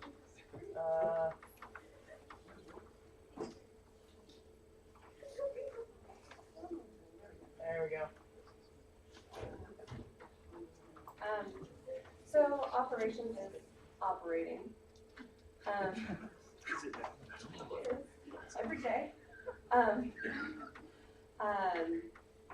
So what we've got here, this is our current affiliation map. You'll notice we have 69 affiliated counties. This is 4 more than we had at convention. And then we have 6 counties that are currently in process, which is, no, 6, there we go. We did have 2 applicants who applied. I believe one of them moved and one of them decided that that wasn't the position for them. That was Austin County and Delta County, if I remember correctly. And we actually have somebody who has a membership coordinator position, gone through the 3 interviews, and gotten positive recommendations from all of their interviewers. So we're hoping that the chair will be, we being Carrie and I, are hoping that the chair will appoint him to that position. Victor knows that. So any of you who know him are trying to throw this in getting involved. And the goal is to have him do some work within our database, help us analyze some of the election numbers and see if we can target counties using our membership database, the election results, and start affiliating counties in a more directed effort where we seemingly already have strong libertarian support. Liz Scripter, between the last meeting and this one, was appointed to IT director. I think it was between meetings. So, no. Okay. A request has been made that I don't really have any problem with, that IT be moved. Oh, well, it's not IT director. Oh, sorry, IT manager. Okay. Was appointed to IT manager. That is a position that has traditionally been under the operations department because the responsibility of operations is to handle the day-to-day stuff. And IT definitely does fall into that. Liz and I have been discussing it. She is amply qualified, far more so than I am. And we've discussed it and have requested the chair that we be able to split that out into its own department so she can continue to take agency there, provide you guys with reports that I am simply not qualified to provide about her guidance. She's working on filling the positions within that department, so if you have any skills, you might reach out to her and see how it is that you can contribute. As John mentioned earlier, Carrie and I do have a plan. So we are at 69 affiliated counties right now. Our goal, and it is a lofty goal if we're honest, is that by convention we get to 100. Now, we want this to be quality chairs. We don't want to just appoint any random person who, you know, the next day after we appoint them may go dark. And we've had that problem in the past. One of the great things that we've seen since we've implemented this interview process is that people who are being appointed to those positions are of a higher standard. They're being held to a higher standard than they ever have before, and they are responding, and it has been fantastic. But we want to get, assuming that these 6 people get appointed, we want to get 25 more people to fill those up. Maybe we can kind of connect some of these broken places in the map. We get to 100. That's when Carrie and I want to bring in a second county coordinator. That way we can kind of split this up. Then as we get more and more affiliated, probably once we get to 150, assuming that Carrie and I are still here when we get to that point, we want to bring in a third county coordinator and so on until we have the state covered. I think that's everything I have. I'll add. Gary's done an amazing job at recruiting county chairs, with the exception of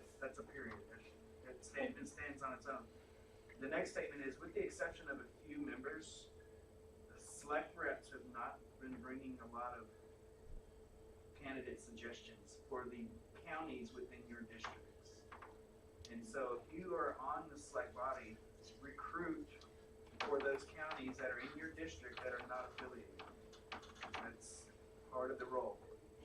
So it cannot only be our county coordinators or coordinators.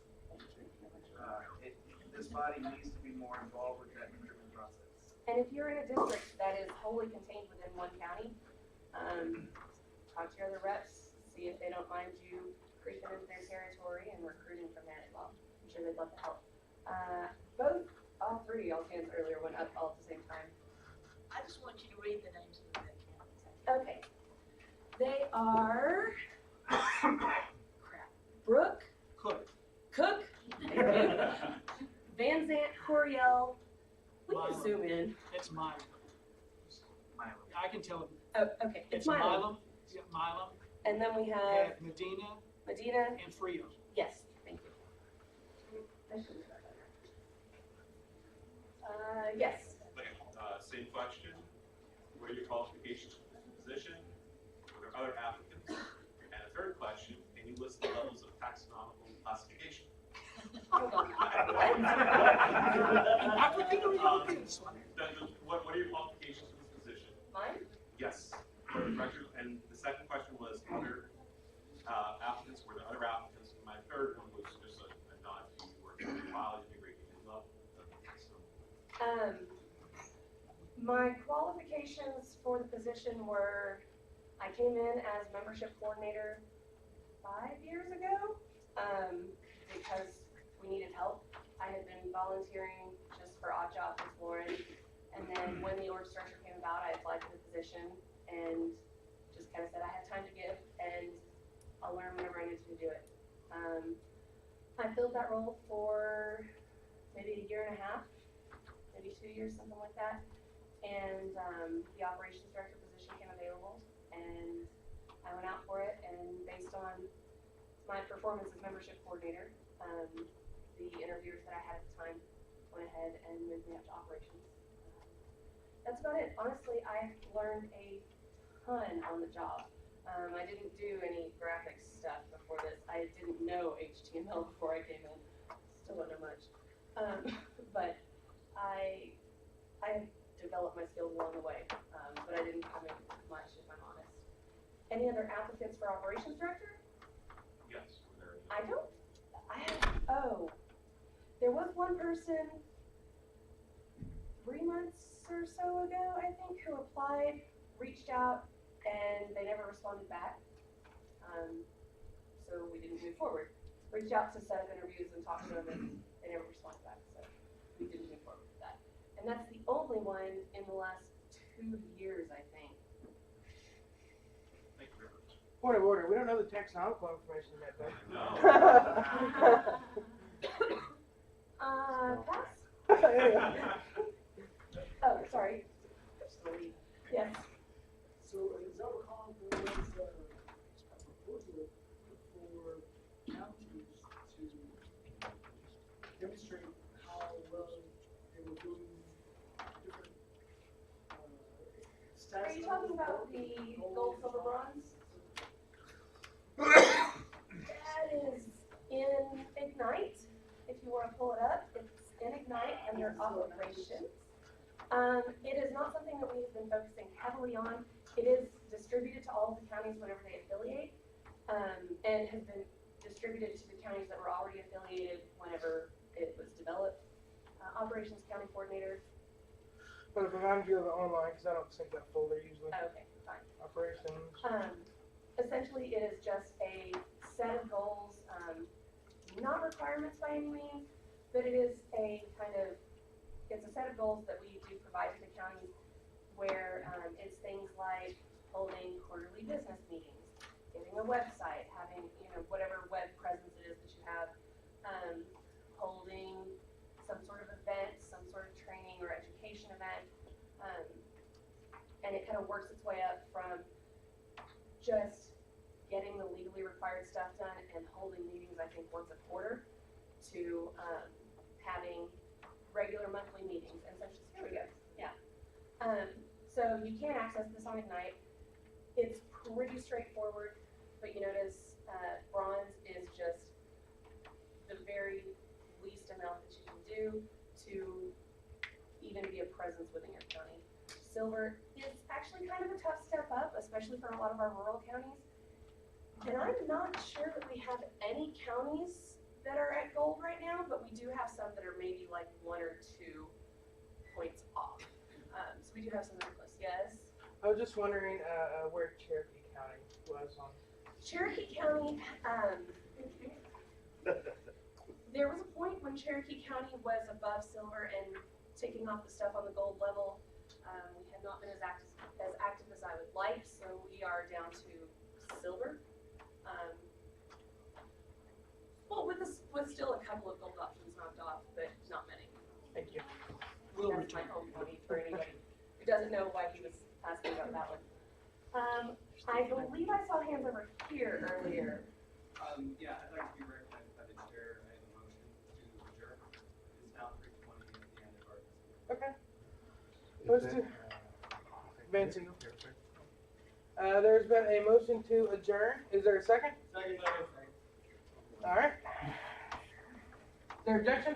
Objection. All in favor of adjourning, raise your hand. All opposed? Motion fails. Ms. Wilford, you can continue if you want. Don't get off that. Point of information. Jennifer. Information. Okay, so you said that in this, I love this, by the way, good work. Great to have a vision.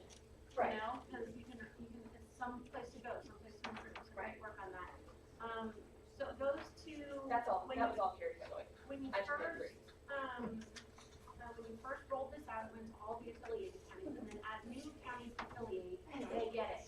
What about, do we have any county chairs that weren't necessarily appointed but were elected that maybe need this, that don't have access to it tonight? I think we've covered that with any leadership changes. If there are any we have not been made aware of, then there's a possibility that they may not have. Ideally, whoever was the outgoing chair would have handed all of this off to them. Right, ideally. Yeah. Arthur, did that answer your question? It totally does, yeah. I just want to make sure nobody's falling through the cracks of the vision. I'm not making a request, it's because I don't want to put expectations on you. But the idea of a report that showed the levels of, I'm not to be punitive towards any county. Right. Just to give this body an idea where our counties stand. And like a report each time we meet, it shows how many counties we have, the change, the new count, just a quick report. So there's actually something that Carrie and I have been talking about doing. We've kind of been trying to work out the logistics. Not exactly geared toward the idea of a report, but we want to put this together somehow and have counties self-report where they think that they are. That way we can hopefully identify what steps they still need to take to get there and figure out how it is that we can assist them or maybe refer them to their SLEC reps who can brainstorm with them to continue meeting those and maybe go from bronze to silver or silver to gold, whatever. So we're working on something kind of like that right now. It wasn't intended to be a report, but definitely could be.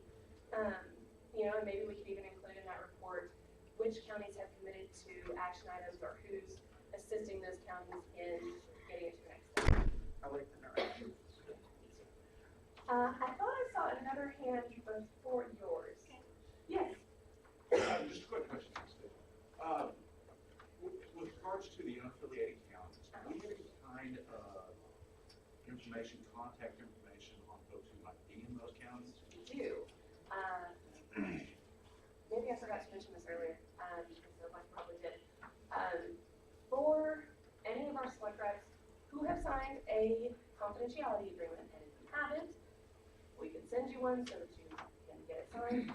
We can send to you lists of the people that we have in our database who have at any point reached out to the party, whether that is just that they liked our Facebook page or a post or emailed us at some point, or even just reached out and said, hey, I want to get some information.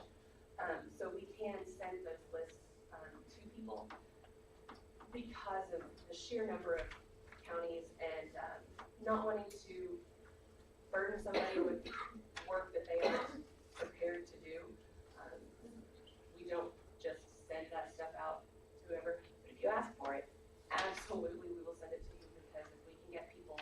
championing the affiliation of these counties, we are totally in.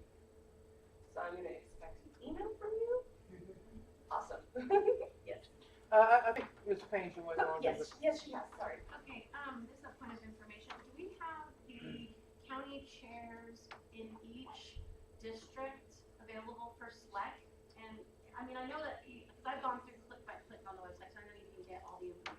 But is there a way that we can, so when we get either new SLEC members, or we can get as SLEC reps, like just a list, here's your county chairs in your district, or even here's your county chairs and here's your unaffiliated districts or counties, so that we know, we have some idea of what's going on. Do that, yeah. Because if we can get communication going, and I'm not saying communication will happen, but if you had a list, Yeah. with people's numbers on it, Yeah, here are all your counties, there might these be are the ones that are affiliated. Okay, yeah, we could do that. That would be pretty easy. Yes. This is less to you and more to the body. I want to point out, especially to our new members who may not know the history, I think our older members will definitely recognize the significance of this. But we actually are at a rather unprecedented time in this body. Currently, all but 2 SDs have affiliation on this body, and at the start of this term, all but 1 did. That is unheard of, and especially this deep in the term. And if we can all work together and each put in a little effort, I think we can blow Carrie's goal out of the water. Agreed. But it's going to take a team effort. And I'm more than happy to help anybody who wants to help with that. Any other questions? Oh, yes. Yeah, real quick. I mean, I'm in a county that is totally affiliated and is going to stay that way. What opportunities are there for me other than just, being available for questions like online and stuff? I mean, is there anything like to participate in or to provide? So you're in the DFW. Right next door to that is SD1. We do have members in SD1 on this body, but they have a number of unaffiliated counties in their district that I bet they would probably appreciate help with working to affiliate those. So you might reach out to them and say, hey, which counties are you guys taking already? Because I know they've both volunteered for some. And then if there are other counties, you might, the only reason I say like reach out to the SD or the SLEC reps in those areas is just you don't want somebody to feel like you're stepping on their toes. And whatever y'all get worked out, let me know what county list to send to you, and I'll send them to you. We had somebody last term who was running Facebook ads saying, "Hey, you're a libertarian," and they did whatever keywords and whatever. Said, "Hey, you're a libertarian, and your county's not affiliated. You want to help with that?" And it saw some results. I don't know if it was the quality of the ads or if it was not a good method. But that's the sort of thing you should work on doing. Yes. I'm going to make this really quick because I know we have other reports to get to. I was recently asked by a county chair on this very topic how to affiliate counties that are unaffiliated. No, actually it wasn't. It was Mr. Burns who specifically asked me. How do we do this? What works? And I think he was looking at running Facebook ads at the time. And what I told him, I've been doing this for a number of years, and I have affiliated a couple counties myself. And I will tell you what works. I know the magic formula. It is not post on Facebook. It is not sign waving.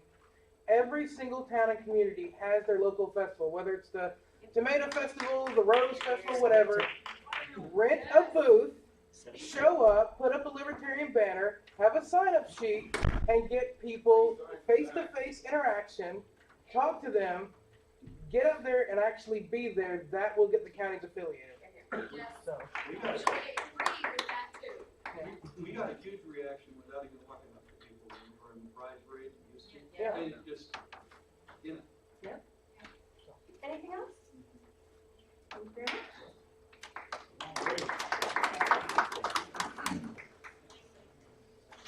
I just uploaded a Word document. It doesn't need to be pulled up. I just want to make sure everybody's aware of it. Okay. So, real quick, we can come to order. For those who didn't hear, a Word presentation has been uploaded. It's not going to be very visual, but if you want to read later, please feel free. Do you want to speak on it also, or? Yeah, I'll touch on it. Make a motion for a 5-minute break. A 5-minute recess? Is there a second? Second. Is there objection? Objection. All in favor of 5-minute recess, raise your hand. Opposed? Fails. Liz. What? No, he's talking. Okay, I will be brief. PR, much like PAD, ceased all recruiting efforts during the campaign season because, again, the campaigns took priority. Great thing about the campaign season is that it demonstrated a lot of skills. We had some wonderfully run campaigns this time, and we've been recruiting from those campaigns since they've stopped organizing. One of those recruits was Randy Sembro. Randy worked on the Martin Tippett's campaign on his PR team and did a great job going ahead and addressing your questions. That's part of his resume. Randy was already working with me when he could during the campaign on some graphics and things like that. And after the campaign season was ended, we talked, and he's been appointed to PR director. So, obviously during the campaign season, our focus was on highlighting our candidates and our party. We did as best we could, taking content that was created by the candidates in their campaigns and posting it on our social media outlets.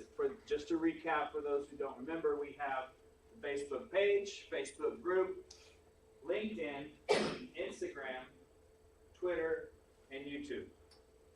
I'd like to have more. We just don't have the staff to do more. MeWe is emerging. I think that's going to be the next good one for us. Now we're in campaign season. We're in legislative session, and our focus has shifted. And we're going to be talking about policies, our platform, and really, like I mentioned earlier, reaching out to those people who are not libertarians. That means we got to get out of the libertarian speak. We have this culture language that we use that doesn't resonate well outside of libertarian circles. I actually caught myself in a meeting at work bursting out with that, and I never thought I would because I'm not a big fan of that phrase, but it is. It works. I mean, it's the truth. I just don't like saying it out loud, and I'm busted out in the middle of the meeting. I couldn't control myself. Anyways, moving forward, Randy has uploaded his LP Texas PR/communications team vision. I encourage everybody to read it. Reach out to Randy if you have any questions. I'm not going to dive into the details because it's just words. There's no graphs or anything to make it look pretty, and it's a lot of reading. And you all can do that after the meeting. We are always open to feedback. We don't know everything, never claim to, and we covet your input. So anytime, reach out. The scripter? Question? Oh, sorry.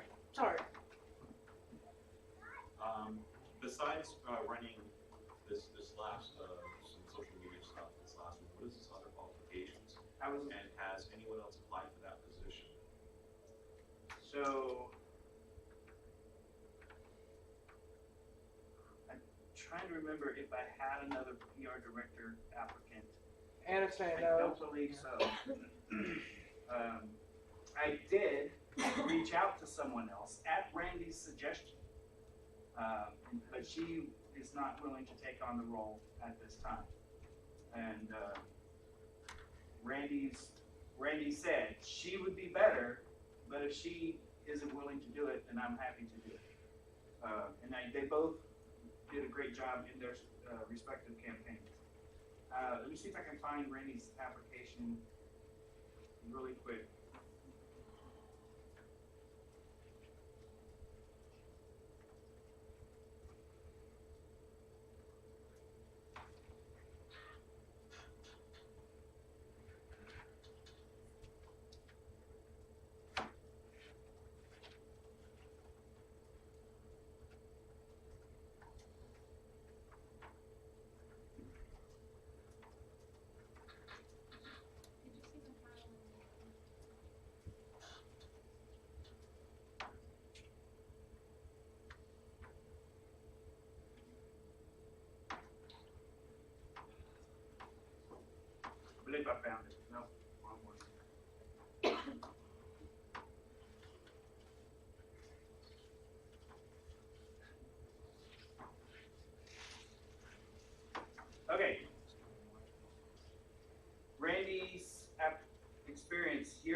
IT, communications, and graphic design.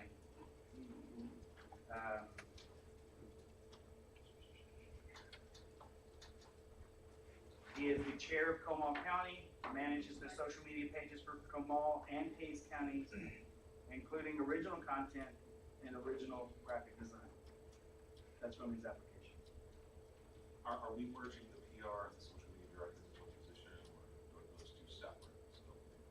So we have the PR director and the social media coordinators who manage each of the different accounts report to the PR director.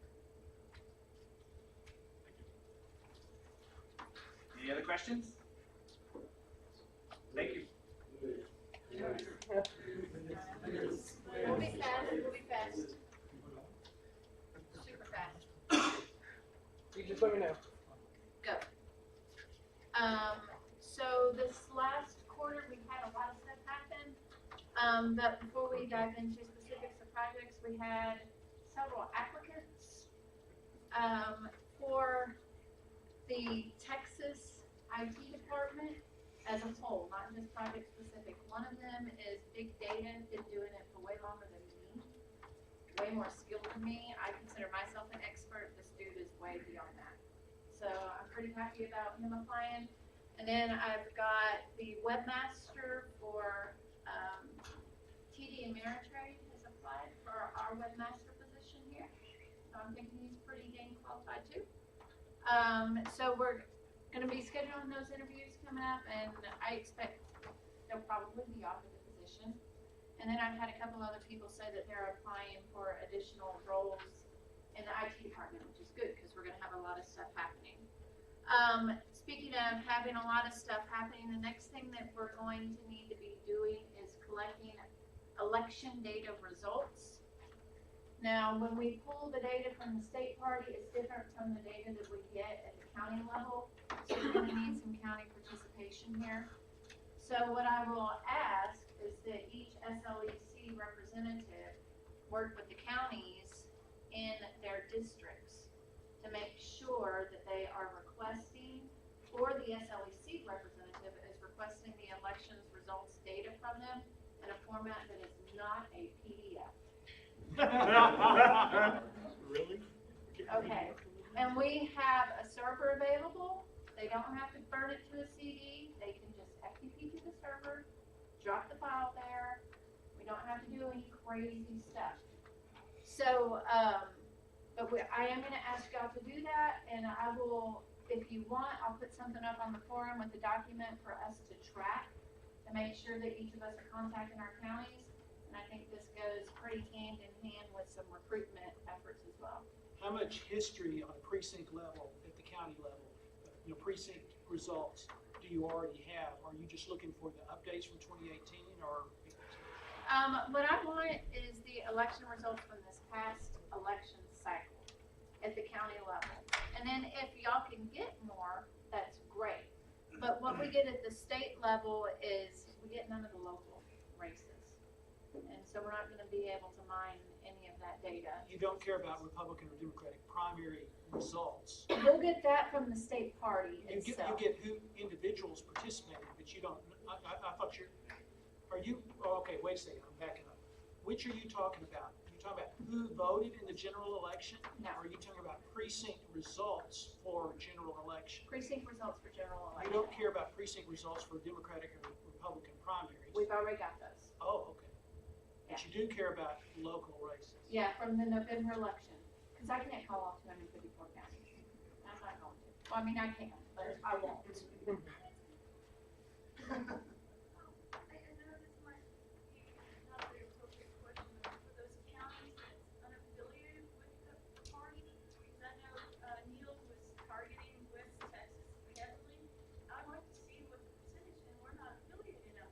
We can still get the data. Yeah, we're a political party. We have access to get the data. So we can see that the 10%. Yeah. Okay, cool. Yeah, so we just need to make sure that somebody is contacting those counties. And for the 2 Senate districts that are not covered, we'll have to cover those as well. But I want to take that discussion to the forum, but I'm just letting you know that we're going to have that coming up. But it'll be, some of the counties haven't fully finalized all of their election results, so I'm kind of waiting until that happens, but expect a call to action on that. We also had several candidates, well, I say several.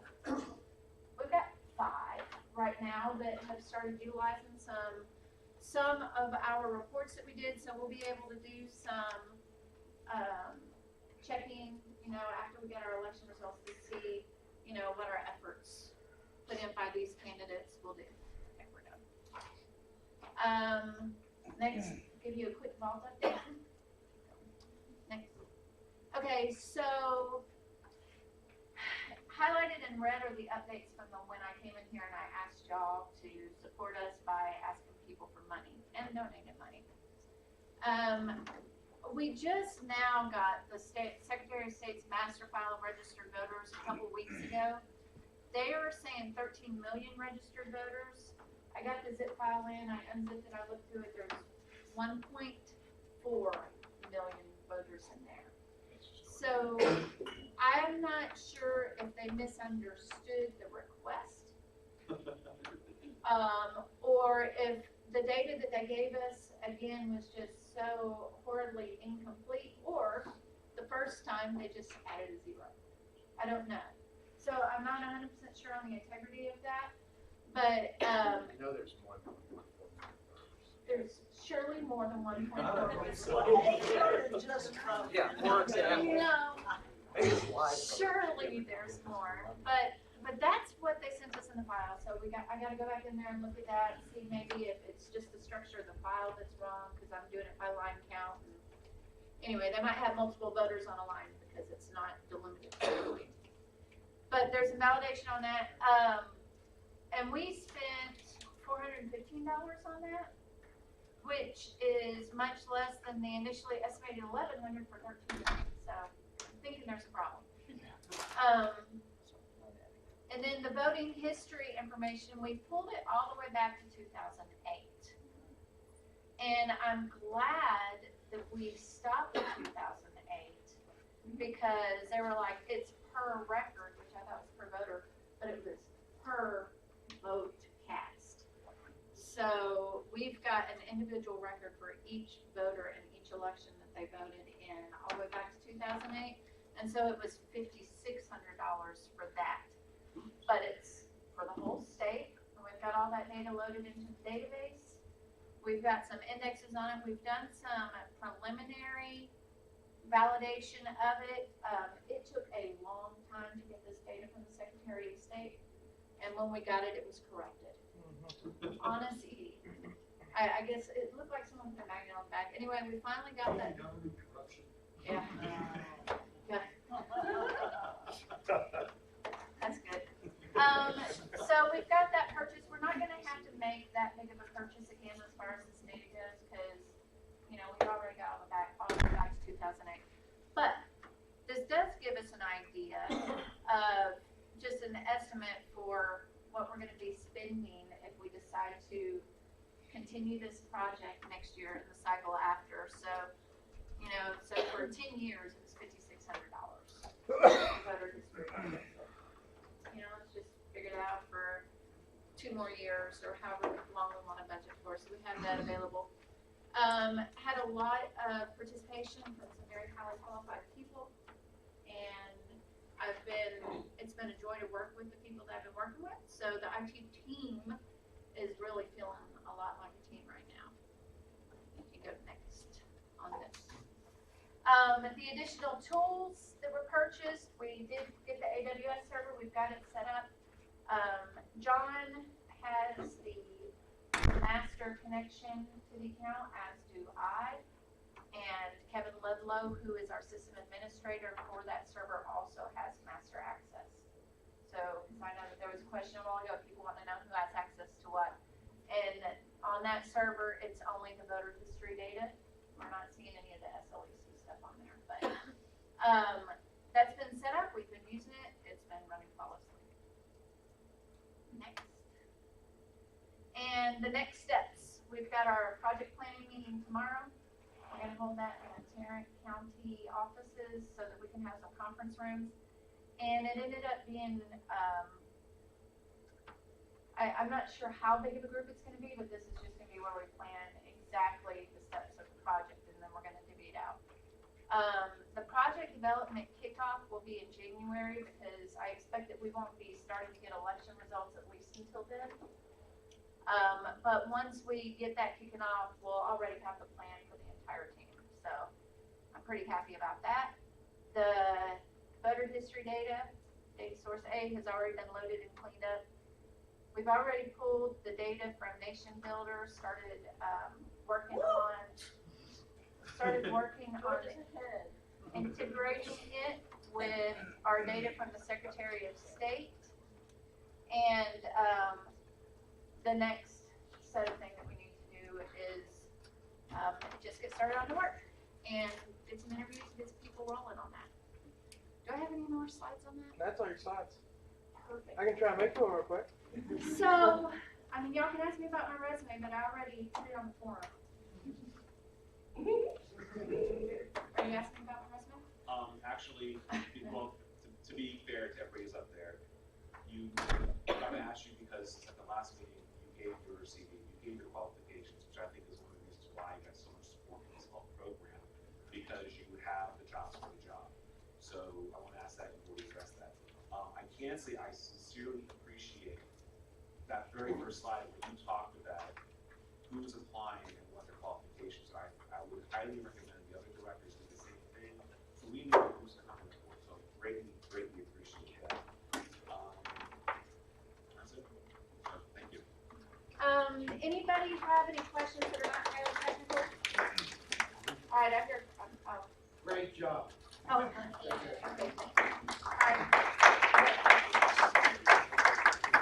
And the only other thing left is a L&C report, which unfortunately we decided to schedule meetings at the same time as the L&C, so it won't be there. What? Hold on. So no. This is my fun part of the meeting, because there's a constant battle going on, so I get to make a choice. You know, I'm picking Arthur because he was Secretary Pro Tem. Arthur. Move to adjourn. Is there a second? No. Is there an objection? Yes. There is objection. All in favor of adjourning, raise your hand. All opposed? Anastasia, you lose. I know. But everybody. Put your badges on the back table, please. I will send all these into the folder. The final motions that were typed up up here. So.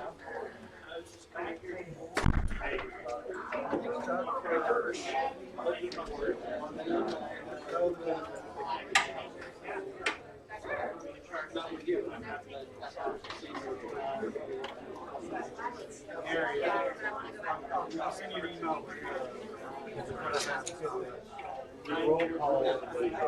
I just recorded these absences. 3 people got dropped off in double absence.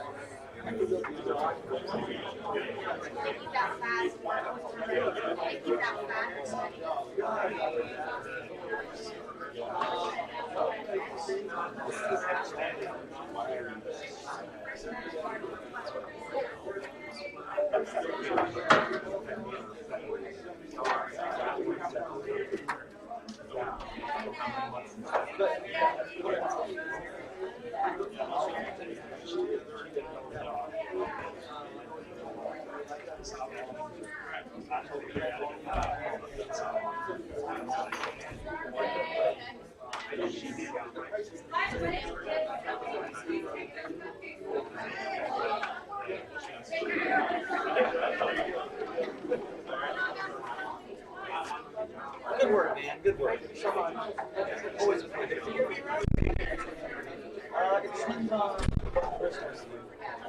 Still broadcasting? Yeah.